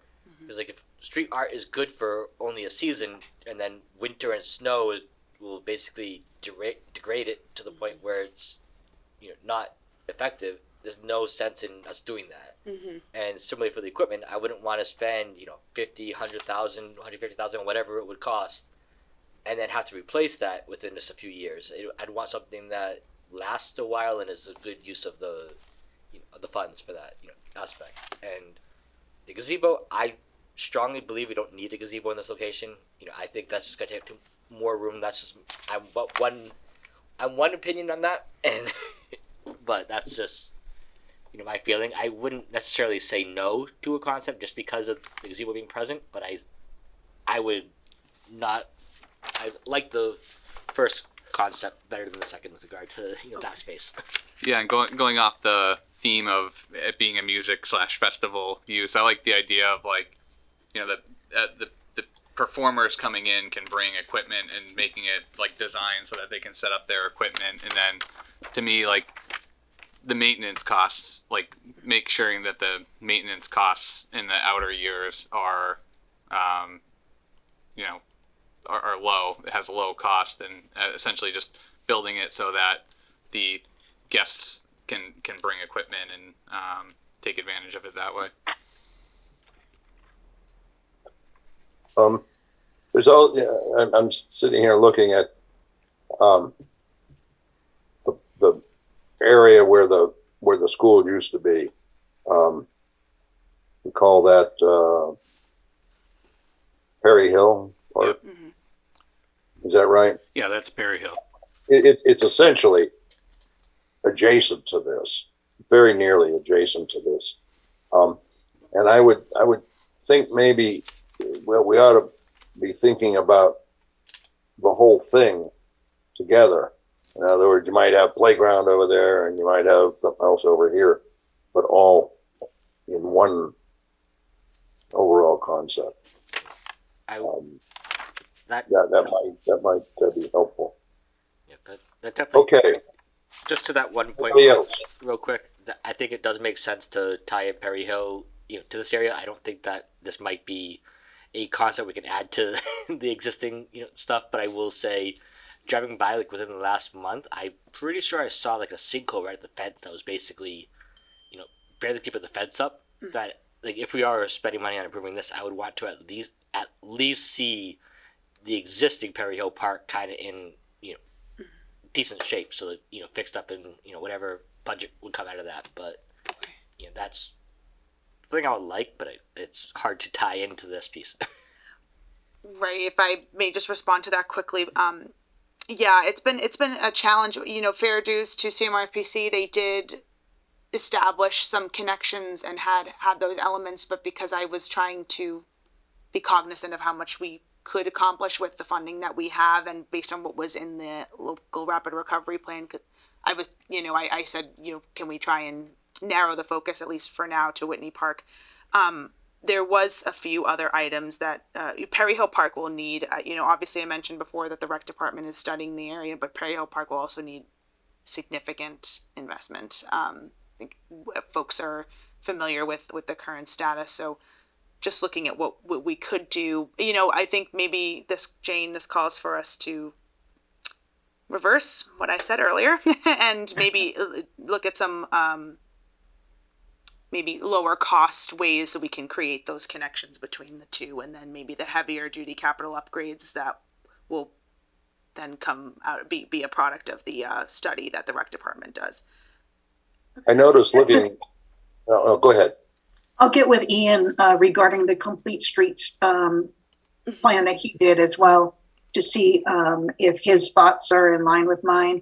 One thing I might want to add is, initially some of the people were thinking at the workshop that it would be nice to have a sidewalk down both sides of the church for connections. But looking at the existing conditions on the west side of the church, there's a stone retaining wall. There's a power pole right at the corner.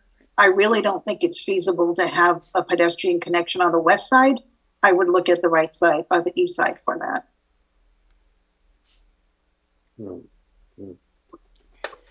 Just looking at a picture of it there, and I see a section over in that area.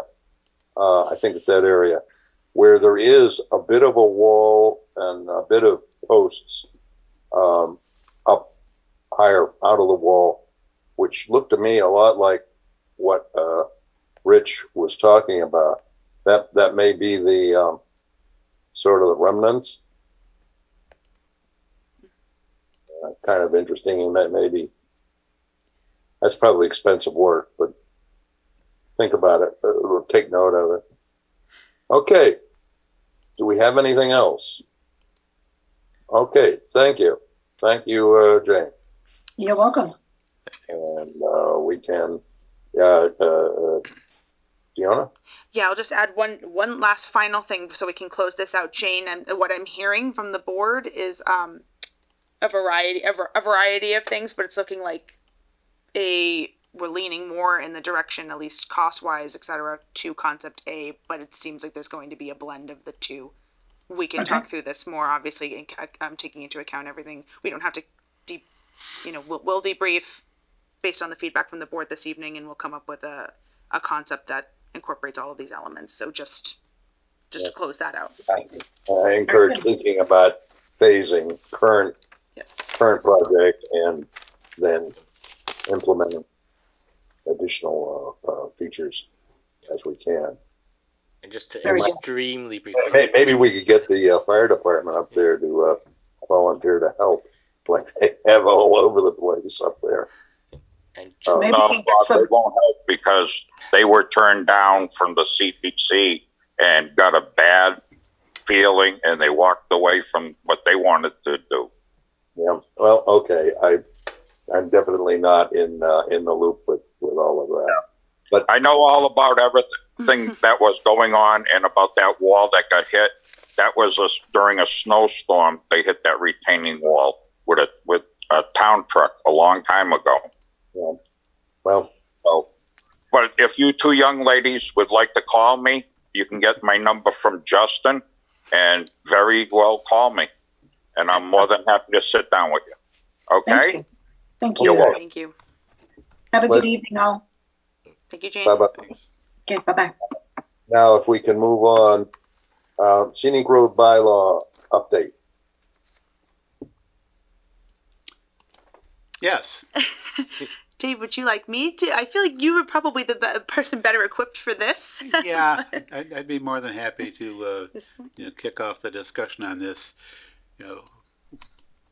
We have had discussions on this board over many years about some aspects of the scenic road bylaw. The bylaw study committee has undertaken to review every one of the 41 articles of the town bylaws. And sometime back, I think back in the fall, we asked the planning board for its suggestions and recommendations, and what you see now before you is largely in response to that. I think one of the key things, aside from little details of wording, spelling, punctuation, and stuff like that, the board's biggest desire for the scenic road bylaw is to spell out some enforcement provisions. So at the top of the document here, there's a list of basically the highlights of the changes that have been proposed here. Some of it's just kind of housekeeping stuff, terminology, clarifications. The bylaw didn't actually say that a town meeting vote was required. That's how the town designates a scenic road. The provisions for designating a scenic road are probably never going to be used again. And I think we have designated all the scenic roads that we are ever going to. I know I ran across one, and I don't remember which road it was, one town meeting vote where the town meeting declined to designate a scenic road. That was a good many years ago. But nevertheless, I've updated the wording in here to clarify that, just for the sake of clarity. I added to the bylaw an explicit authorization for the board to charge a filing fee for scenic roads. We do charge a filing fee, but it's never been officially authorized by the bylaw, so we've took care of that.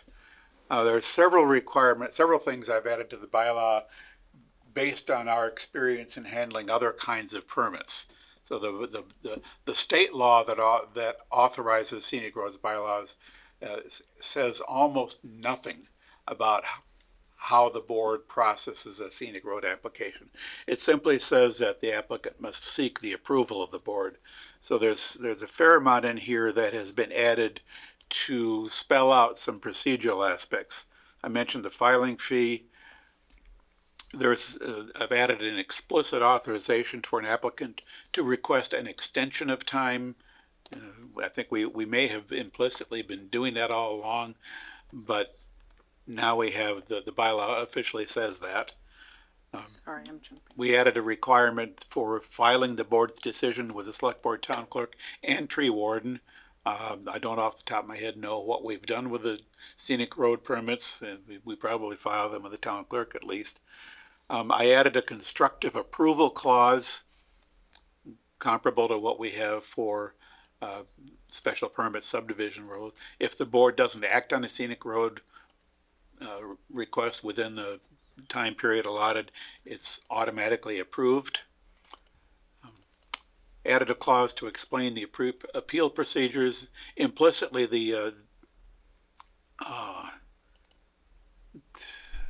where did it? I wanted to quote the appeal. There it is.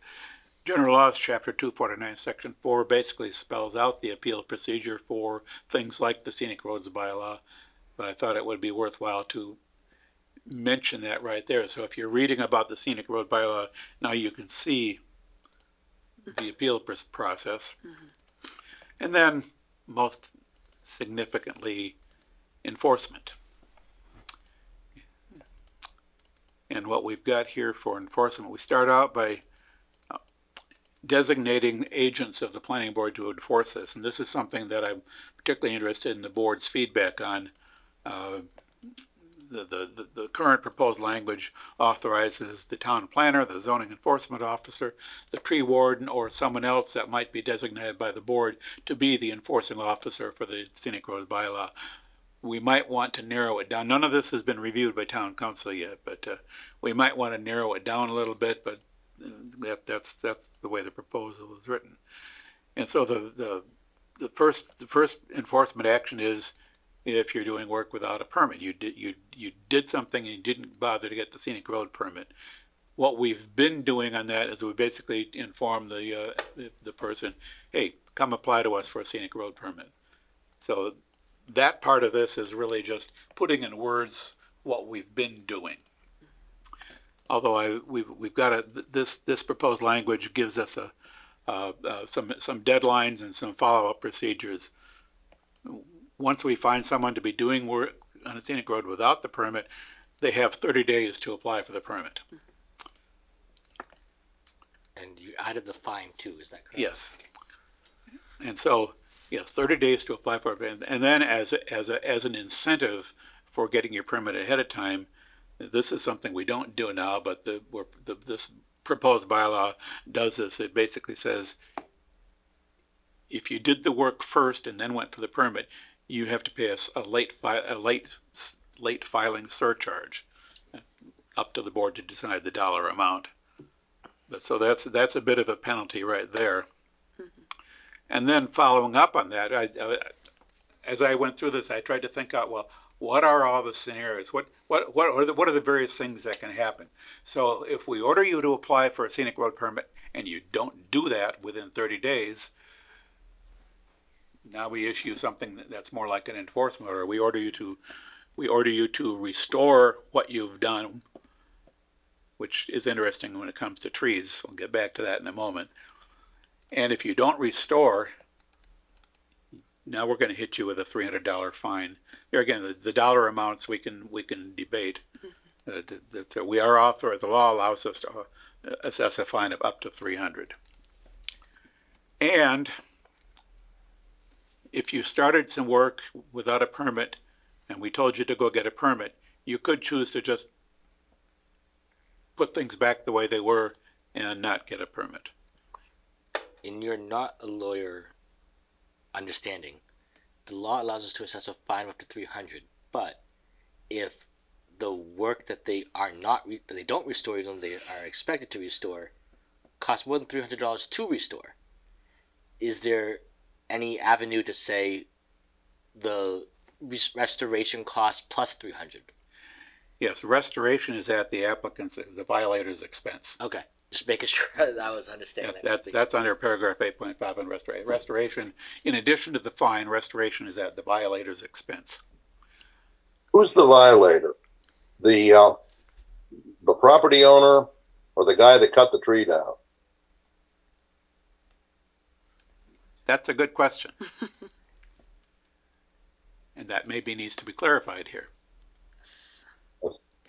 And what happens when they say, forget about it? If they are utterly non-responsive to every enforcement effort that we try, ultimately our recourse is to take them to court.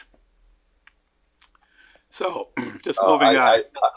I'd ask counsel what the possibilities there are, and is this adequate to actually get trees replaced and work done? Yes, we will.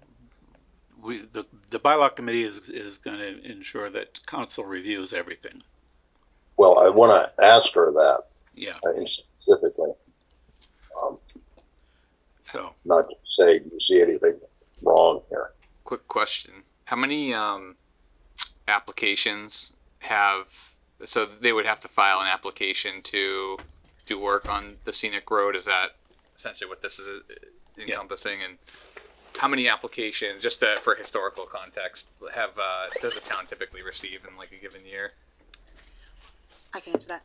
We had 2 last year. Before then, I'm just going off of my files. So Natalia, jump in if I'm wrong. You were here longer than I. But there was 4 in 2020. It looks like nothing in 2021, 2 in 2022. But actually, funny enough, I received an inquiry today about getting a road designated as a scenic road and a new road. So timing is uncanny. So you know, they're few and far between, but you know, you do see them now and then. Yeah. In those instances, do they typically ask for permission first, or do they ask for forgiveness? Well, if they were doing it correctly, no, you prefer permission. So there's not someone violating is a pretty rare.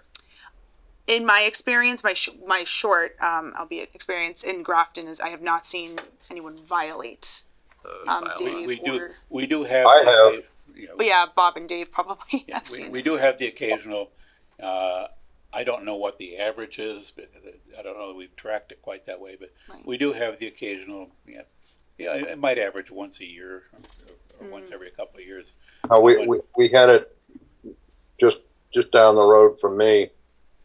My next door neighbor noticed that somebody was there starting to cut trees down right at the corner of his property on the town side of the wall, and raised a fuss, and ended up going through a bunch of fuss. The problem is, one of the problems is that I don't think the tree companies pay any attention to this. And one of my goals is to try to have the tree companies be very interested in not getting into trouble with it. And we would make sure that they knew about this thoroughly, and the ones who do business typically around here for sure. the building inspector and everybody else would be primed to let them know. When people cut down trees, what's the main purpose behind that? Are they just trying to expand like the view, or like is there a common denominator that we see? It's very situational. Like it could be they want to move a driveway, or they want to add a driveway to a lot that doesn't have one. It could be that they think the tree is in the way of their, like we had one that came I think a year or two ago that it was a tree that was not related to the actual project, but they were saying they were going to cut it because their opinion was that it was a safety hazard for how, on the road, basically how close to the road it was. And, this board eventually basically at the discussion ended up not having them cut it down because it was a healthy tree. But there are also situations where they're doing work and, we noticed this tree isn't really that healthy anymore. We should probably cut it before it is an issue. Yeah. And it's still a scenic road permit. We'd have to approve that. They may not even need to cut it, but they might be offering to do it. And to your earlier question, just to say it out loud, is to have a historical context. Like every year in the annual town report, we publish a planning board report that includes all the number of permits and things that the board has seen. So like Fiona said, last year was 2 for scenic road permits. I don't have the previous book with me right now, but they're available to look at as well. Yeah, but just to finish up the description of the enforcement additions to the bylaw. Sort of the next thing is, the first thing is they didn't even bother to apply for a permit. The next thing is they got a permit, but they did more work than the permit allowed them to do, or they didn't comply with all the conditions of the permit. So there again is an enforcement action, which begins with, there's an escalation built into all these. The first action is, well, we order you to restore anything you did that you weren't allowed to do, and do things the right way. So there's a restoration and compliance order, which we basically, as this proposal is written, we find out you exceeded or violated the terms of your permit. You got 30 days to make that good. The language here has some flexibility in it. As whoever is taking the initiated the enforcement action, they may in their own judgment say this needs to be fixed within 2 weeks. We can't wait 30 days to get it fixed. Or they may say the fix here is reasonably going to take longer than 30 days. So this language leaves it up to the default to 30 days to fix what you did wrong. Unless in the judgment of the enforcing officer, it should be more or fewer days. So that flexibility is built into this. And then if we've ordered you to fix something or correct something and you fail to comply with that order within the time specified, now you're into dollar amounts for fines. And this, on the failure to comply, the proposal is $300 with each day of continued non-compliance being considered a separate offense. Mm-hmm. So the fines could escalate fairly quickly there. Mm-hmm. On the topic of restoration, I already mentioned that the proposal here is restoration is entirely at the expense of the violator. And per Bob's earlier point, we probably should clarify who exactly the violator is. And it may be jointly the property owner and the person doing the work. Would be my off the top of the head suggestion. And finally, the last clause in here authorizes us to use non-criminal disposition. So if we're going to assess a $300 fine using non-criminal disposition, we basically write them a ticket. And currently we use non-criminal disposition. The only department in town that currently actually uses it is the police department for marijuana offenses. But this is part of a broader topic that the bylaw committee is working on, is to try to get some more uniformity and consistency, and allow non-criminal disposition to be used anywhere where it's appropriate. there are some things that we have to do on our end to actually use non-criminal disposition. We have to have the citation forms approved by district court. We have to have the enforcing officers know how to use it. But it can be much more effective than, without that, the only alternative we have is to bring action in district court. I think it's district court. Mm-hmm. And that's no, go ahead. Yeah, I'd say that the lacking non-criminal disposition effectively pulls a lot of the teeth, because the town, in order for the town to, through its council, to pursue an action in court, is a fair amount of expense on the town's part. So that's why certain people in town are encouraging us to use to leverage non-criminal disposition more than we have up to this point. Could the board itself be the enforcing agent if necessary?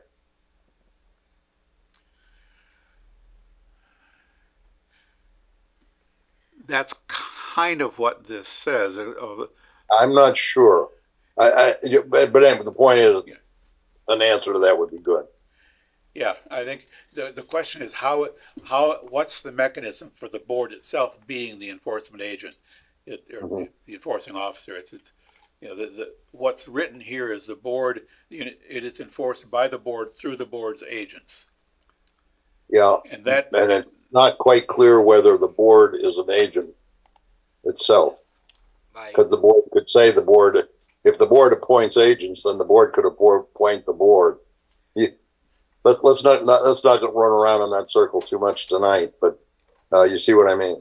Yeah, one kind of thought I have on that just mini topic is, if we're doing something like ticket writing and have the people that can write the tickets have to be authorized and understand how to do that, that may be something that is harder.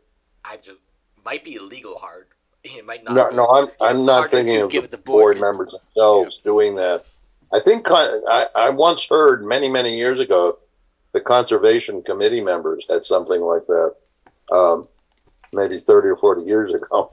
But I'm thinking the planning board as a board would decide or could decide, yes, we want to do something about this, and probably direct the plan. Right, that's a good question for council. Is exactly. Right. Who is the enforcing officer here, or who are the potential enforcing officers, and is the board acting as a board essentially directly in some fashion? Does that make any sense? Right. And yes. Okay. I'm interested in getting the meeting done tonight, so let's. Yep. I do have one quick kind of thought and question that I don't know if there's an easy answer on it, but if hypothetically, if someone cuts down a tree that we didn't authorize them to cut down after they visited us and had a thing, decision written, would they have any? And then let's say the tree warden or Bob Berger, or the zoning enforcement officer, says that wasn't what the board authorized. You need to restore it. If the person that cut it down wants to try to say, well, we actually cut it down, but it was half dead anyway, and we were saving that, is there any mechanism for them to take their evidence or explanation to the board to have a modification after the fact without triggering additional fees or whatever? Like, meaning that first fees, sure, but if the zoning enforcement officer says you need to plant a new tree within 2 weeks, our next meeting in 3 weeks, should there be, or how would there be a situation where the applicant or whoever is responsible for the project could come to us to say, I made a mistake, here's what happened, I want you to retroactively approve it?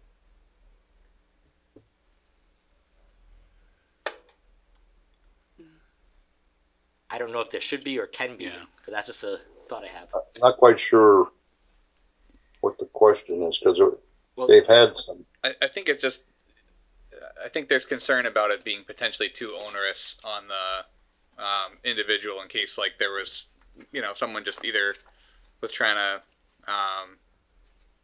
like move a driveway, for example, and maybe just like, from the board's perspective, everything was fine. They just may not have kind of done it exactly the right way.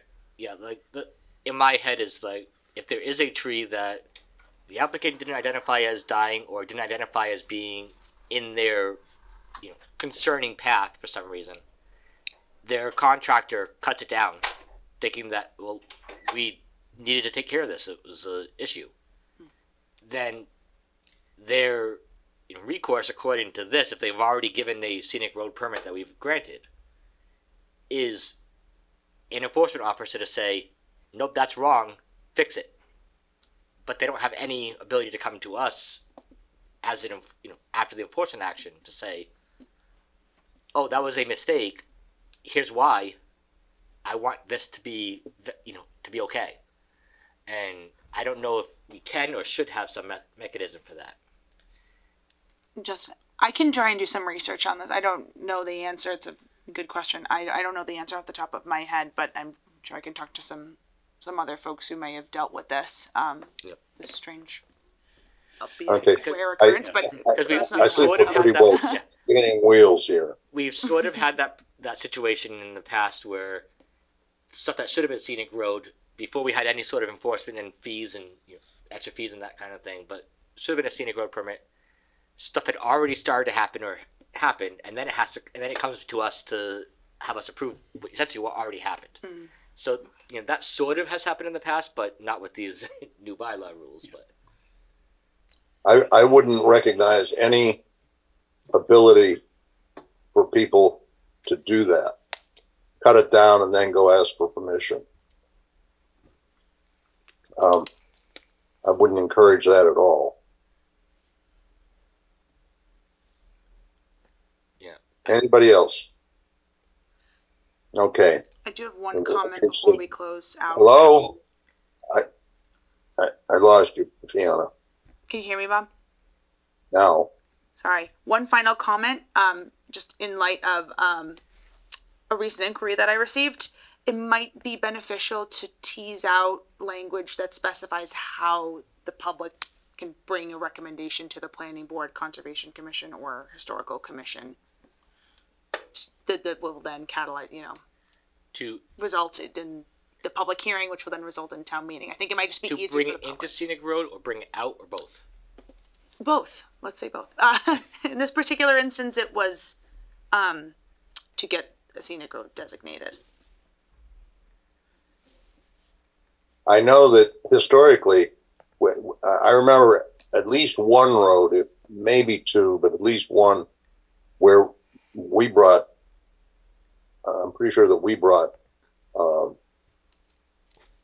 warrant article to designate a road. It may have been Estabrook,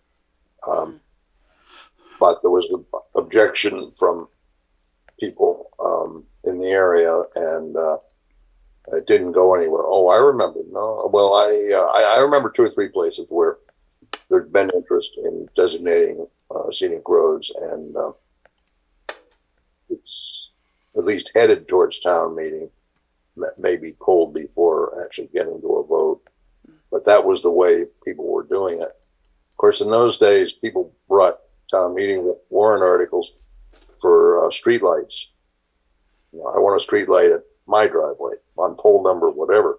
And that used to be a customary thing at most town meetings. You'd have some more streetlights being voted. Yeah, no, it wouldn't be a bad idea for, basically for recommending designation as a scenic road, the Planning Board, Conservation Commission, or Historical Commission can make those recommendations. The question is, should we say anything about who? And basically, what I would say is, any member of the public can submit a request to any one of these boards to have a road considered as a scenic road. It's just, it's not. Well, who does the deciding? Right? Deciding town meeting? ultimately. Yeah, I mean, town meeting votes to designate the scenic road. Okay, then there's no problem. People can bring a warrant article, a citizen petition, to designate a road. Yeah, the language in the bylaw does not currently allow that. Right. It is the recommendation or request of the Planning Board, Conservation Commission, or Historical Commission that is brought to town meeting. Oh, okay, okay. So this Okay. Well, so people bring a petition to one of us. Yeah, that would be the procedure. Anybody who wants to have a road considered as a scenic road can contact one of these three boards to put that request into motion. Yeah. If you want to add words that make that clear, that's fine. But I think we're pretty well settled on that. Yeah, I think it's not hard. It would not be hard to add a few words to. Yes. Okay. I'm interested in moving us along. Any other comments the board has on this proposal? I just want to say thanks for putting this together. I'll take some time to read through it. Just it looks good at the outset. You know, my one takeaway is, my thought would just be, I think the intent is to kind of use it on potential like bad actors as opposed to people that are, you know, maybe just didn't know type of thing. I know everyone doesn't know when they are out of compliance. So I think that would just be my, you know, that'll be what I look for when I go through it, just to make sure that it's not. That's kind of how I evolved that sort of progressive enforcement feature here. That there are sometimes I looked at a number of other towns' scenic road bylaws, and some of them don't have any enforcement any more than we did. Some of them simply say a violation is punishable by a fine of $300, and literally that means every violation. And you know, in my conversations with the Conservation Commission about non-criminal disposition, they pointed out that they've got this well-established, sort of escalating enforcement, where it starts with something fairly informal, an enforcement order, and it doesn't get to serious penalties unless the violation becomes rather egregious. And so that was kind of the model for this, is to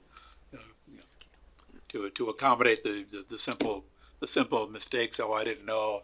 Yeah. And then sort of escalate from there. The penalties get more severe the more you refuse to obey the law. Yeah, one thing I've recognized with things like bylaws and laws in general is the assumption you have going in is that everyone's trying to do the right thing. You have to recognize that there'll be people that just don't know, and you want to try to at least make it a little bit gentler for those people. Yes. But then because it gets more complex for people that actually don't like to follow the rules and want to try to avoid it, that's when a lot of the wording has to come into place for people that don't. Right. But yeah, the point of this is the town values its scenic roads. They're not making any more scenic roads. We keep losing some of the character of them as trees die and people get permission to cut them down and so on. But whether you knew or not, you should have known. I hope that the various, we and the building inspector and conservation let people know anytime we see that possibility. But that's why I want to push towards the people who do the work on serious trees. Be sure that they're well informed about that. But the idea is to protect the scenic roads. Yep, it kind of reminds me. Saying, "Oh, I'm sorry, I didn't know that 36-inch tree couldn't come down. I'm sorry. Oh well." that sort of reminds me, I was going to mention this before talking about restoration. It's easy enough to imagine restoring a stone wall that you took down, put the stones back. It's kind of hard to put a tree back together once you've cut it. So the best we could come up with for restoration for the trees was to replace the tree that you took away, replace it with a new tree of a size and species deemed appropriate by the tree warden as a suitable replacement for the lost tree. So yeah, you're never going to instantly replace a 36-inch big oak tree with, you're not going to be able to find another 36-inch oak tree to bring in. So it's a loss. There's no way around it. The tree warden gets to decide, and that's kind of in line with the shade tree bylaw. The tree warden has sort of similar considerations. The tree warden gets to decide, you at your expense have to put a tree there, and I'm going to tell you what kind of tree to put in there. We had a little bit of that on Adams Road with the subdivision that's just going in. Remember? They wanted to cut a tree or two along the road, actually beyond their property, I think. Well, some of it was beyond their property. Okay. Are we done beating this one? Yep. Although feel free to send me any additional comments you might have. This is still a work in progress. Seems to me you have plenty of comments. Okay, bills. We have no bills on file. No bills. Moving on. Minutes of May 5th. I move that we approve the minutes as drafted with any modifications in discussion. Second. Moved and seconded. Is there any discussion, any comments, any complaints? Hearing none. Roll call. Wood, aye. Robbins, aye. Davidson, aye. Prabhu, aye. And I am aye. Motion carries. Staff report. Alrighty, I will be brief because it's getting late. So been quite busy. I don't think that's a shock to anybody here who's been speaking to me for the past few months. We did have we finalized a venue for our housing production plan workshop. In addition to working with the consulting team and the town administrator's office, on the logistics of the meeting itself, we are coordinating with the treasurer department to circulate flyers, half flyers in bills, as well as send out a town-wide mailing list, which has proved to be a very interesting project. I'm working with Candy on that, the town clerk. So that workshop is coming up, and we will be prepared for that. We're just still working on circulation right now. The town, in coordination with CMRPC, finalized a candidate for the regional housing coordinator position. We had interviews the other day and nailed down the final choice, and the CMRPC contacted them shortly thereafter. So we're looking forward to working with that individual on how we can utilize his services to help the planning board and also the housing trust with any kind of regional housing strategies. Looking forward to that. Master plan survey is doing very well, over 300 responses. We did have a finalized list of master plan working group members. I received a positive response from a variety of folks. I also some recommendations. I sent a list to the town administrator's office with that finalized list of candidates for appointment on the agenda for tomorrow's meeting. However, I did receive an inquiry from some folks who wanted to be added, so I am currently debating on what I am going to do. The list was sent. It is on the agenda. However, I don't want to deny folks who might not have known for whatever reason the opportunity to serve on the working group. How about letting them appoint the people that have been identified, and then they can appoint some more people if it comes to that. Okay. And just by the way, the question came to me whether this is like the select board's regular appointments that the candidates need to be present. I would think not. I don't know whether you know about that, but they have this rule now, like all of our reappointments to committees. If you want to be appointed, you have to participate in a meeting when they're doing it sometime in June, I think. I don't believe that is the case for this instance. I did check with the TA's office, and they did not say anything about that. I think because it's a working group format, I mean, technically they will be appointed, but I do not believe that they have. That's what I thought, but the question was asked by the police. Yeah, no, that's a good question, Bob. I think I'll do what you suggested and move forward with the list, because we really need to get this group going and set up a meeting schedule and start having folks start weigh in on chapter development, so that CMRPC can do their thing. So I will do that. We have a farmers market coming up for the master plan that is on June. Let me just make sure that I don't do a foot and mouth situation. 21st, we will have a booth at the farmers market with CMRPC from 2 to 6 p.m. as part of the master plan, where we'll be showcasing all of the work done thus far. As well as we reserved a Apple Tree Arts, yet again, great venue for our July workshop, which will be held on the 11th at 6 o'clock. So we will be, that we'll be looking forward to that and advertising that. We did start that process already. So I will keep moving on. We discussed Whitney Park. I mentioned this briefly during the Whitney Park discussion, but we were examining, I had been conferring with the Economic Development Commission and the Economic Development Coordinator here in town about how we can implement the local rapid recovery plan. And we had originally slated about $26,000 to Wi-Fi hotspots. We're currently doing some research about the implementation of that and if it's something that is feasible.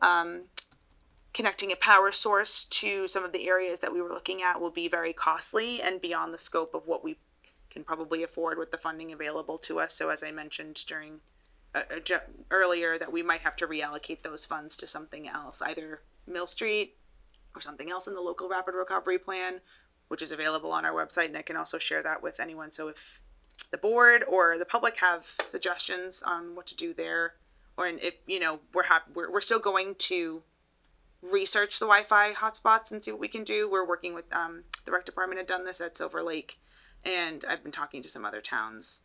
So I'll keep you posted. But if there is suggestions, please let me know. I am working. Sorry. I don't remember whether we got any Wi-Fi on the common. We were going around with that a couple of years ago. And are you familiar with the municipal fiber optic network, FMAN? No. Fiber municipal access network. I was involved in getting that done. We ran fiber, and the town has its, you know, it connects us for data over our own network, and that goes to the Mill Villages Park, and it goes to the Common, among other things. So think about like if you're doing something at Whitney Park, maybe that would be that could be part of that also. Well, you know, be sure we connect, and I can tell you a good bit more about that network if we get to it. People forget about it. My memory, it might be a rumor, but my memory is that Verizon's local connection for our fiber in town is the old fire station right next to the Common. Okay. Just, you know, a little bit down Worcester Street, across from Bristol and Peck. I'm not sure what you're saying. Verizon? Every fiber connection in town for Verizon to connect to Verizon's network. My understanding, this could be completely wrong, but yeah, the Verizon central office is next to the old fire station. Yes. That's all of the Verizon fiber goes through there. The FMAN is a whole separate fiber network. Okay, I thought it was still running. The FMAN is we stray, and Bob and the cable committee basically led the charge in that. We strung fiber around a lot of areas of town, and that fiber basically all comes together here. Okay. But yeah, it's a whole separate fiber network from Verizon and Charter. Okay. Yeah, Yeah. Bob, that would be helpful. I was unaware of that until now, so I will. No, you're in good company. Yeah, I, definitely. I wonder if our TA knows about it. Anyway, we have 2 IT committee members available to you.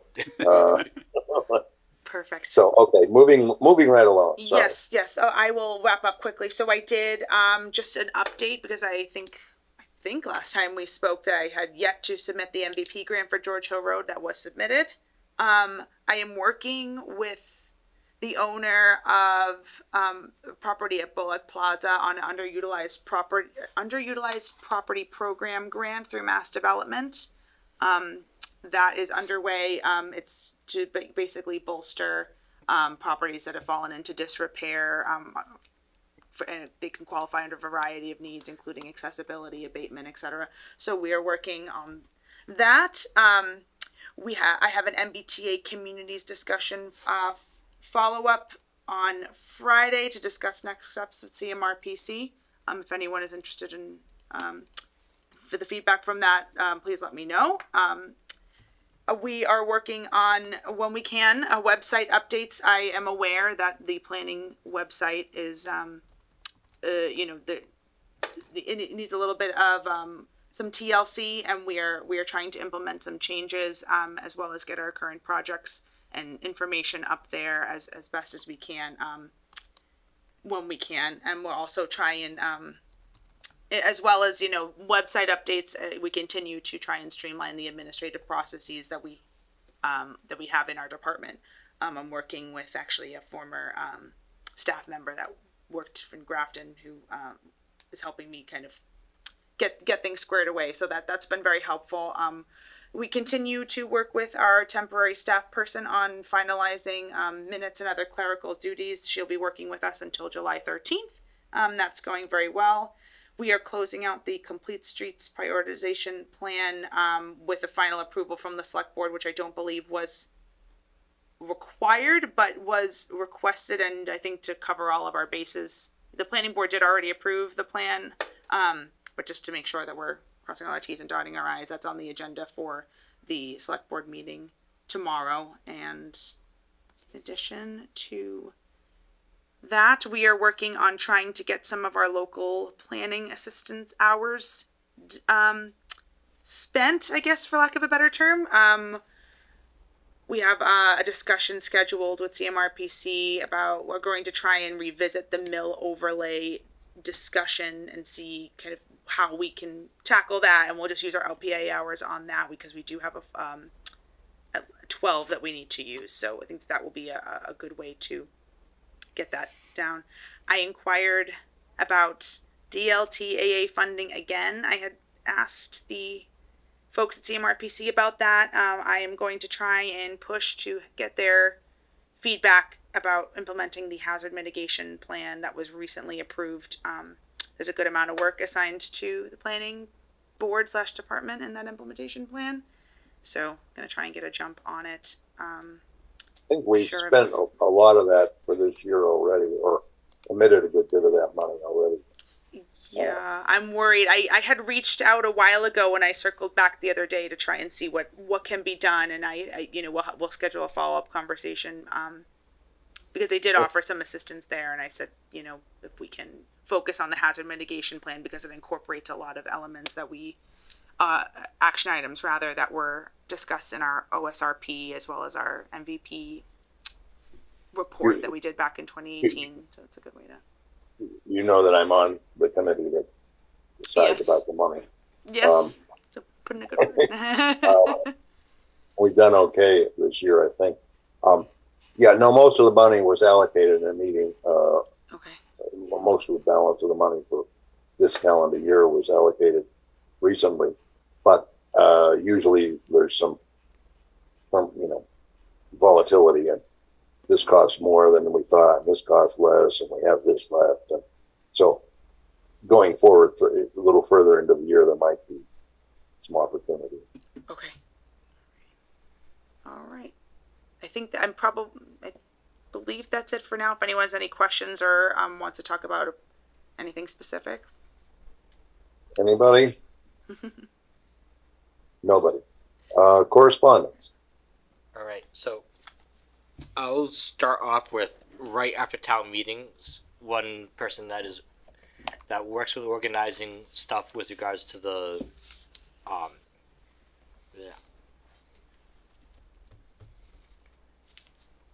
the gardening thing. I'm losing my mind for words. Plant sale. What is it? Gardening? The thing we're going to later this month, June. With Master Plan Booth. Oh, the farmer's market. Farmer's market. Thank you. Wow, I'm totally losing my mind tonight. Me too. But about the farmer's market, they were approaching me regarding the warrant article we just passed at town meeting with the accessory use for farmers, and they were happy to hear that we were still considering the idea of a reduced acreage requirement for for the minimum for that rather than the 20 acres, and urged me toward the board to actually look at and potentially bring forward a reduced acreage requirement to a future town meeting. So I just wanted to bring that up. They didn't write it in a written correspondence, but I wanted to at least mention it. Well, if they want to talk to us or send us something outlining the need that they're looking, what they think they might want to do, within the bounds of what we